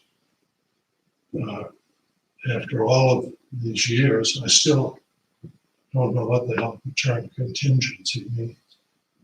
Is it the difference between what I think it's going to cost and what it's really going to cost? Is it the contractor telling you it's a contingency is what I'm actually bidding versus what you're actually going to pay me in the end? But I can tell you that every professional designer whether they know it or not, includes contingencies in their design. Your carpet is going to be $60 a square yard, when in actuality, they've measured it out, and you think it's 100 yards and it's really 120. Everybody puts contingencies in their prices, especially consultants. It's part of the trade. I think it is contained in Consultancy 101 when they are educated as consultants. It's done in the engineering profession. It's done in the architectural profession. And I think it's up to ourselves to do our own value engineering, to see what is real or what is contingent in the estimate. Where can we save some money? Where are you getting all of these prices? Verifying that the prices themselves that you're getting do not contain contingencies, so that we have double contingencies. And I would venture to say to you that the end result will be something that would be acceptable to you and to the city as well. And more importantly, I think it would be beneficial for this district and for our architect designer to respond to this RFI with not only that value engineered number, but also the explanation as to why the numbers are what they are. And maybe that has not been done in a sufficient manner so that the city or even commissioners fully understand what is going into this project. Small example. We are going to irrigate the system from water that is contained on site. All stormwater runoff, every time it rains, produces stormwater runoff. Mandated by the Water Management District is that we maintain all of their runoff on site. Now, where are you going to put it? We have a couple of lakes out there, one in particular. Now, are you going to make the lake deeper so it will handle more volume of runoff to meet the requirements of the Water Management District and their permit? If you make it deeper, then you're going to have to make your side slopes of the pond much shallower in their angle, which is going to go out into the fairway. So these are things that are being considered, have been considered by the architect. Some of those may need explanation because a deeper lake is going to be a little more expensive than a shallower lake with a much shallower embankment.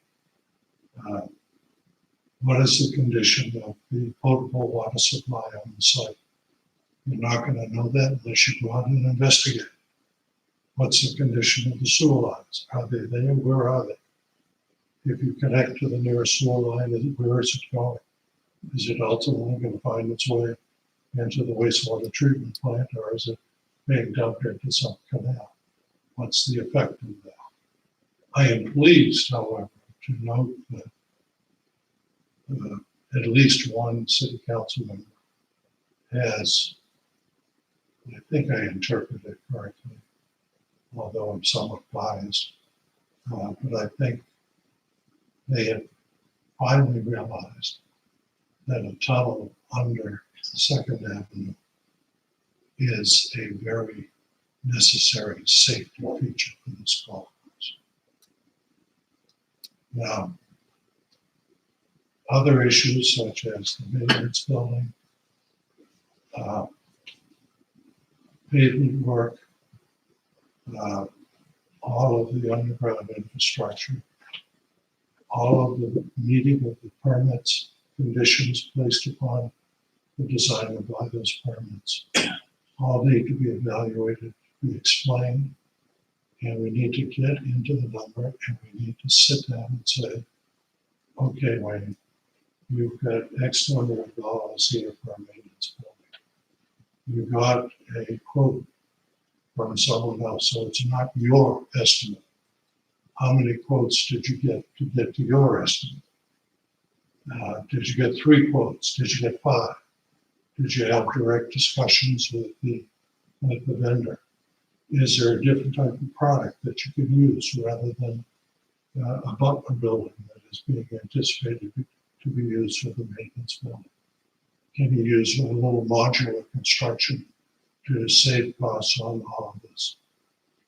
There are so many things that we can get into with the architect on a very, I'll call it a personal basis. Right now, all we've been doing is working with the architect and his team to get them to finish the design of the project.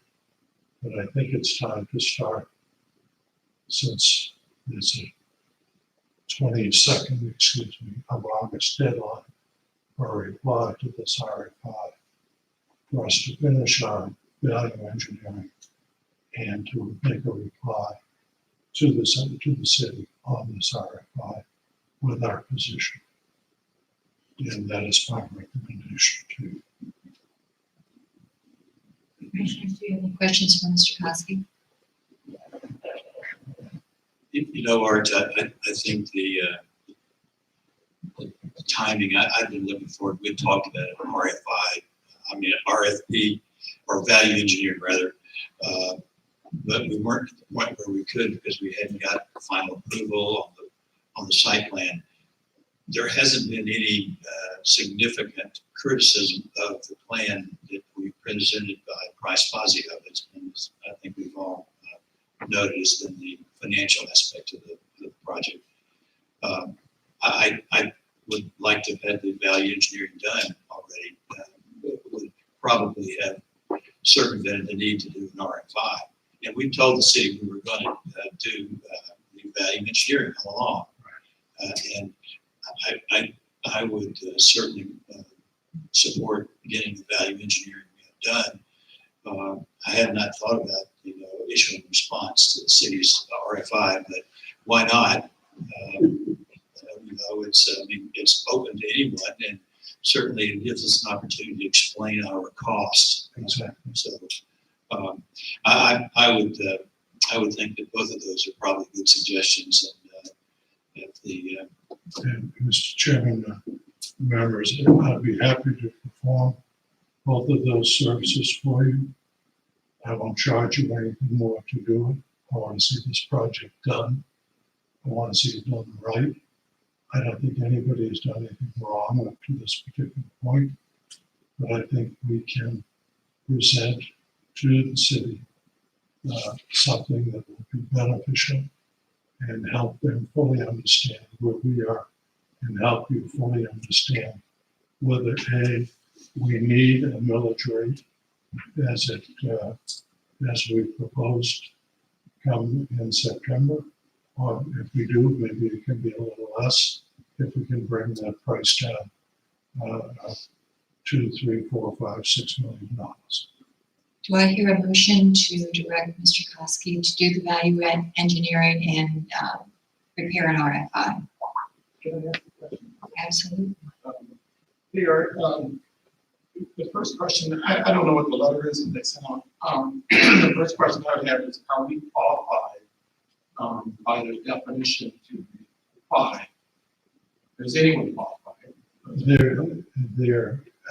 This is a task that should be undertaken by somebody who is recognized by at least some ruling authority or governmental agency to look at work of this type and comment professionally on it. And I am proud to say that I've been a professional engineer for 40 years. I have been given a special qualification this year in this licensing or to allow me to design, comment on, inspect anything having to do with the South Florida Building Code, the advanced code. I'm not saying I know everything there is to know about it, but it's close. So, but technically, then, you're saying you and your firm are qualified. Absolutely. So,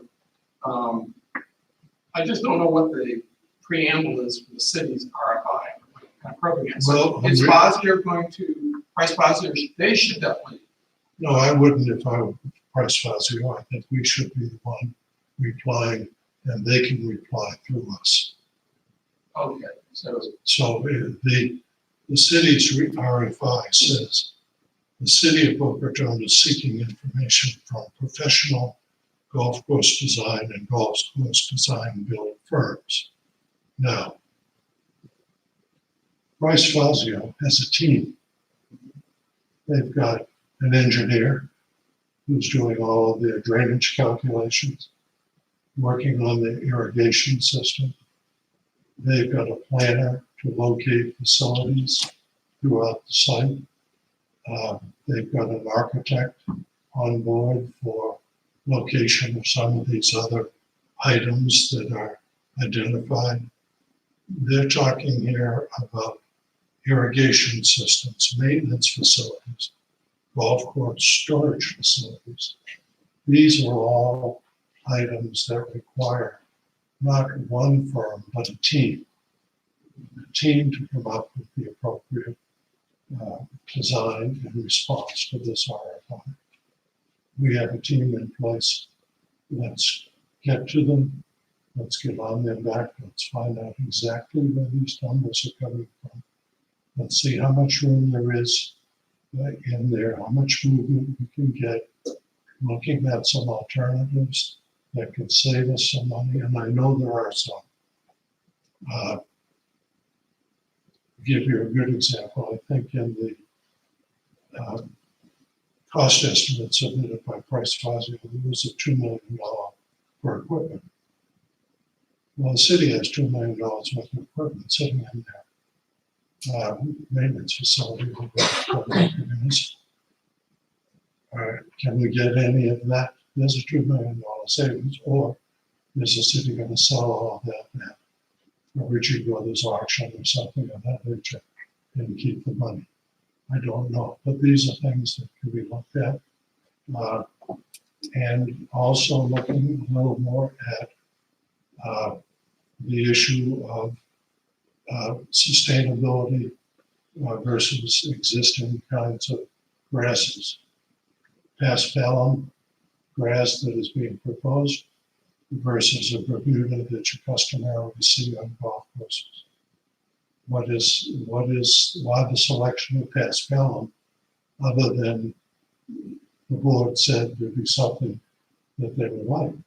Bermuda has worked very well on great golf courses in Florida for years and years and years. Paspalum is expensive. It's my understanding that it may cost you an extra $500,000 to do Paspalum grass. Now, if it's something you want, then at least you know what it's going to cost you if you want.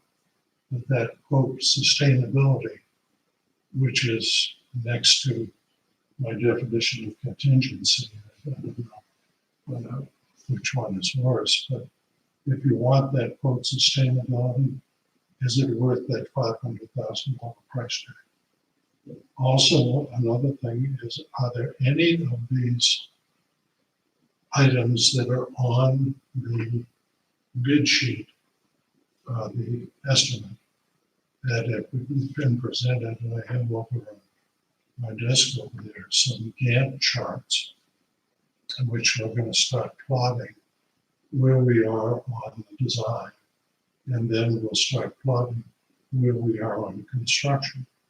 Are there any of these items that we are looking at to put on this golf course that are going to cause a delay or an extended time of completion for this golf course? Because time is money in the construction business. Is there anything that we can get in a prefabricated type of concept and utilize to cut back on time to save on money?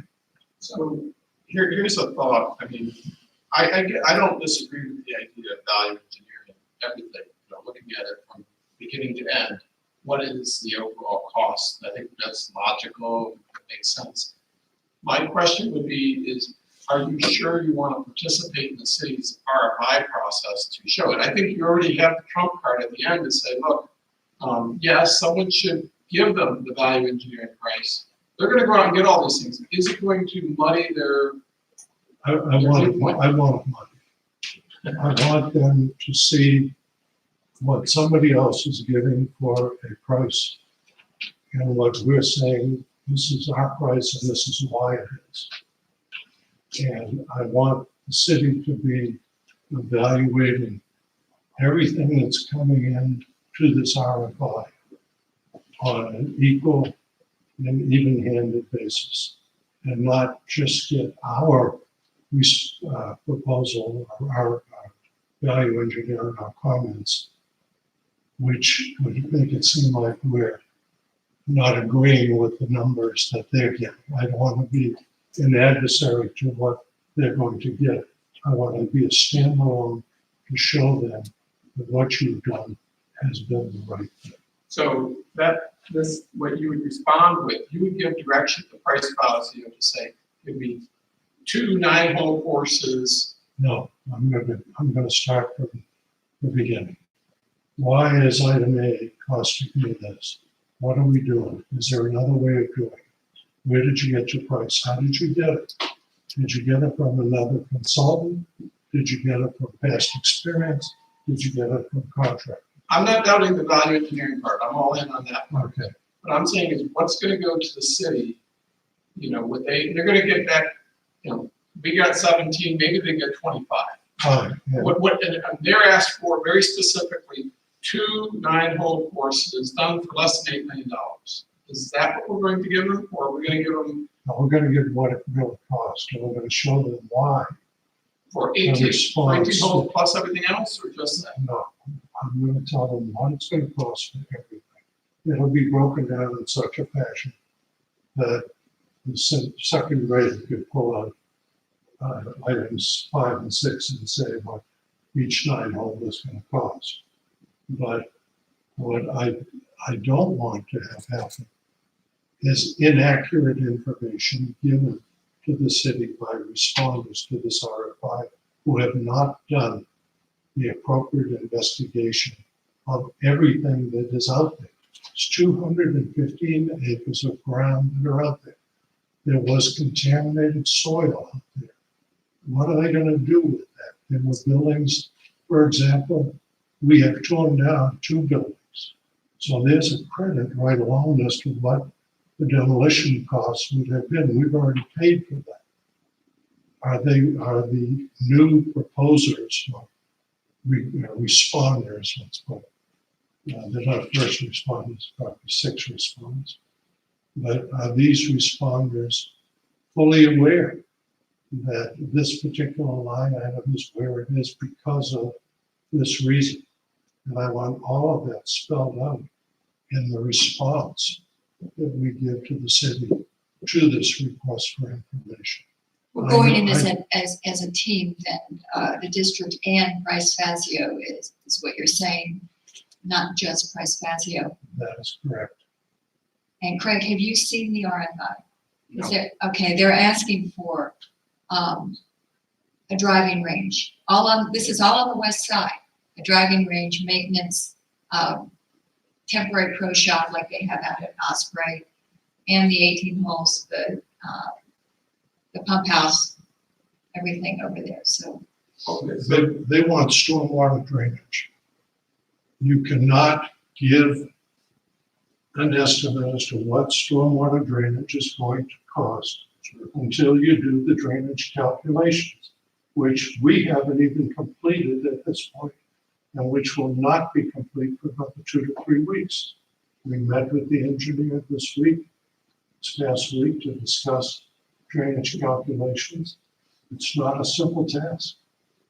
It's an engineering feat, and somebody just coming in and saying, oh yeah, we can build it for $8 million for 18 holes. So look, I'm supportive of continuing on the value engineering part of it. I'm supportive if you want to present a bid that's that they can give as a benchmark comparison to their other bids. But I think we should probably look at it before it's actually submitted. No problem whatsoever. Yeah, so, No problem. We have a meeting on the 15th. that's fine. 19th. Yeah, well, I can't. It'll be ready for you. Do I hear a motion to direct Mr. Koski? Madam Chairman, I'll make a motion to direct Mr. Koski to begin the value engineering and prepare a response to the RFI with an explanation of our numbers and compliance with the request the city released for an RFI. Do I hear a second? Second. Discussion? All in favor, say aye. Aye. Opposed, like sign. Motion passes. Thank you, Mr. Koski. And, Jacob, don't throw me out of the brotherhood when it's said Mr. Horowitz, your report? Madam Chair, Commission, good evening. I just have two quick items to report. First, an item you all are very well aware of, and it kind of segues nicely from Mr. Koski's presentation. On May 10th of this year, you'll recall that the Circuit Court Judge Marnie Bryson entered a final judgment in favor of the district in the matter involving Coyote Coastal Contractors and Mr. Petrikowski. On that order, I should say, committed Mr. Petrikowski, and he stipulated to removing all of his personal property from the district site by August 1st, which was 4 days ago. On July 25th, we received an email from Mr.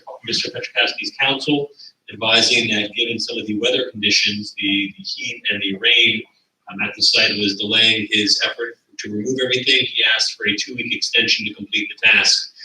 We advised Mr. Kowski in consultation with the chair that there was a meeting scheduled for this evening, that we couldn't independently commit or agree to that time frame without bringing it to this board for consideration. He's asked again for 2 weeks, which would be August 15th, 2 weeks from the 1st. I would refer to the board as to its intentions and interest in granting that additional extension. We currently have a judgment in favor of the district, which we are free to enforce based on the terms and conditions thereof. The plaintiff has asked for a little additional time, and I would just ask the board for their input on that particular request. Mr. Horowitz, if you were a judge and we had granted this extra 2 weeks after the fact, are we weakening our position if he doesn't actually get his equipment off of the property?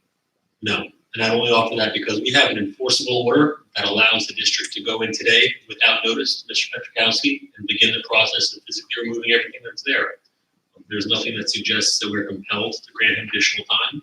We have an order from the court that he agreed to. It's not a finding by the court, it's actually a stipulation that both parties sat down, hashed out, hammered out, this board reviewed, and Mr. Petrikowski signed off on. So we have that binding, it's legally enforceable, and whether it's in 2 weeks or tomorrow, we can take action to enforce that particular order. It really comes down to whether the board wants to afford Mr. Petrikowski an additional time as he's requested. Commissioners? Steve? Quite frankly, the weather is not our problem. All right, he's had, the order was entered at the end of May? May 10th, so beginning of May. So he's had now 2.5 months to comply with the order. And he said, oh, well, it's hot in South Florida in July, to which I would reply, nada. And it's raining in South Florida in July, to which I would reply, again, nada. These are things that Mr. Petrikowski should have anticipated. So as far as I'm concerned, I give him 48 hours from the end of this meeting to vacate the property. Otherwise, we seize what's there. And that's the end of that. Because 2 weeks can become 4 weeks, can become 8 weeks, can become 3 months. I think we've all been down similar roads. It's just my 2 cents. Thank you, Steve. Craig? I'm not as tough as Steve. I say give them the 2 weeks. There's no hurry. There's no golf course being built in the next 2 weeks, so give them the 2 weeks and then be done with it. Yeah, I'm a weak sister here myself. And I appreciate what Steve has to say because it's very true. But I don't think in another couple of weeks is not hurt. Now, if he comes back and asks for another extension, then we're going to, that'll be a deadline. And I would not go past that. Do we have to clarify no more extensions? Well, I would just ask for a motion. I would ask for that specific clarification, and I would ask for a date. He asked for 2 weeks from the 1st, which would bring us to the 15th. So with the board's direction, we would commence the enforcement of the judgment on the 16th. Melissa? I would also just remind you that whatever you decide upon needs to be enforceable, because there's no fence surrounding this to block him from being able to continue to go in and get out whatever he wants. So we also would need time if we're going to go ahead and pull stuff off, so he can't continue to do that, to do an RFP to get it done as soon as we tell him the deadline. Otherwise, we need to put a fence up around it that's not there right there now to secure it. And how are we going to secure him from keeping to continue to do what he's doing and adding to and taking away stuff? Just thought, how enforceable is it? Good point. The issue, if I may just very briefly respond, we have a final judgment, which we can commence the process of enforcing. That process doesn't happen overnight. It requires us to solicit a vendor, a contractor to come in and actually physically clear the debris. From what I understand, based on what his counsel has communicated, there are 2 sheds which we know on the property. My understanding is most of those sheds have been vacated. We have not been inside them. We haven't seen what's inside them, but I'm told that much of what was in there has been removed. Last inspection, the vehicles were still there. The boat was still there. So there is still some personal property that he physically has. Now, again, I didn't inspect the property today, so that's about 10 days ago, the last. So some of that may be gone today. I don't know the answer to that. But come the 16th or whatever deadline this board sets, we'll begin the process of enforcing this judgment, which will, again, not happen overnight, but it is a process that will take several days to procure a contractor to start the process of physically removing whatever's left on the property. And part of that process, as Melissa indicated, may be physically securing the property, whether through some kind of temporary fencing or other way to cordon off the property to ensure that it's secure. We just.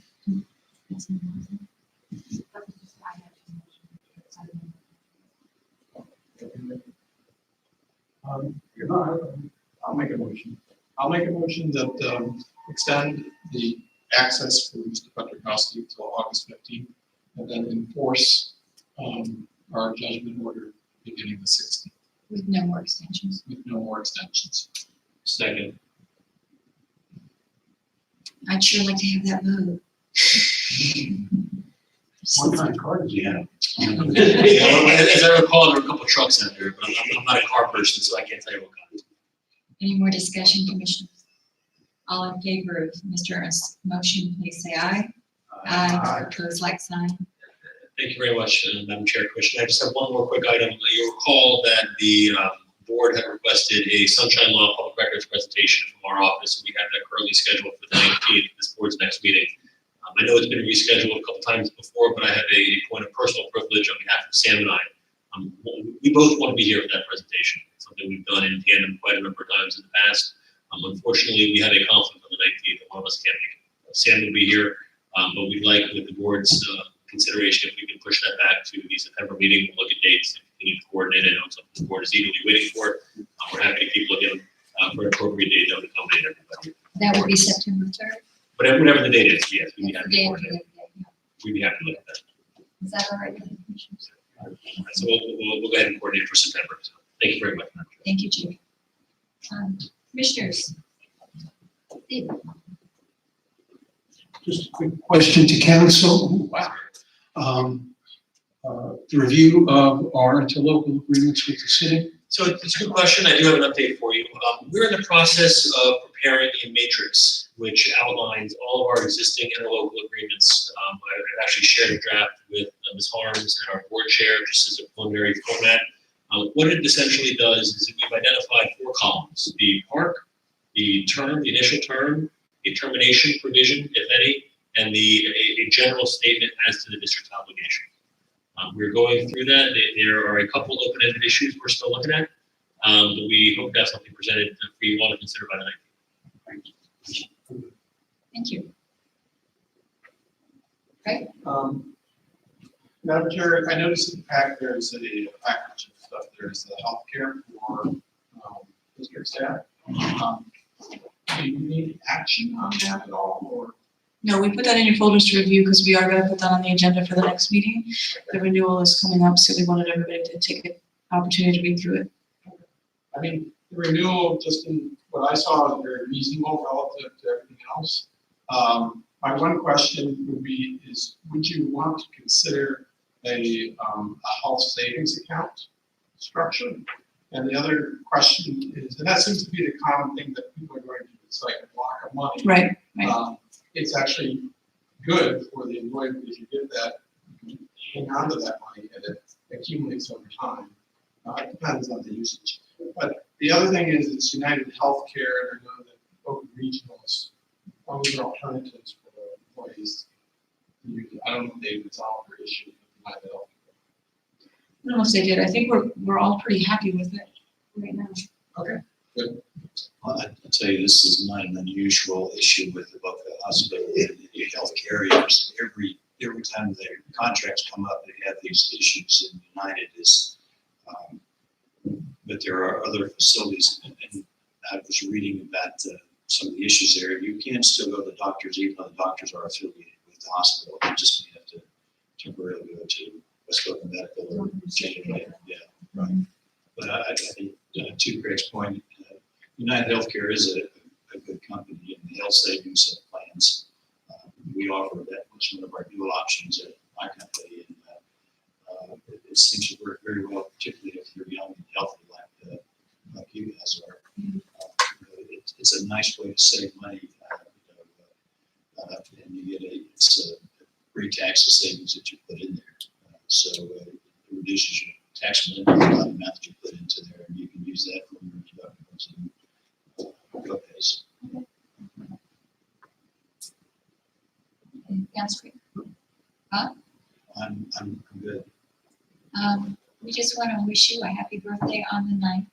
Yeah. Since we won't be here. At least I'm some of this kid. Also, I think you all received an email from Michelle about the turtle release. If you are going to go, if you would respond to her email, and either way, they would appreciate a response. So I know we're going to go. It sounds like a really fun night. What's the date?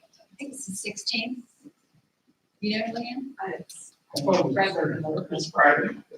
It's I think it's August 16th. Wait a minute. I've been bad about dates. Hold on.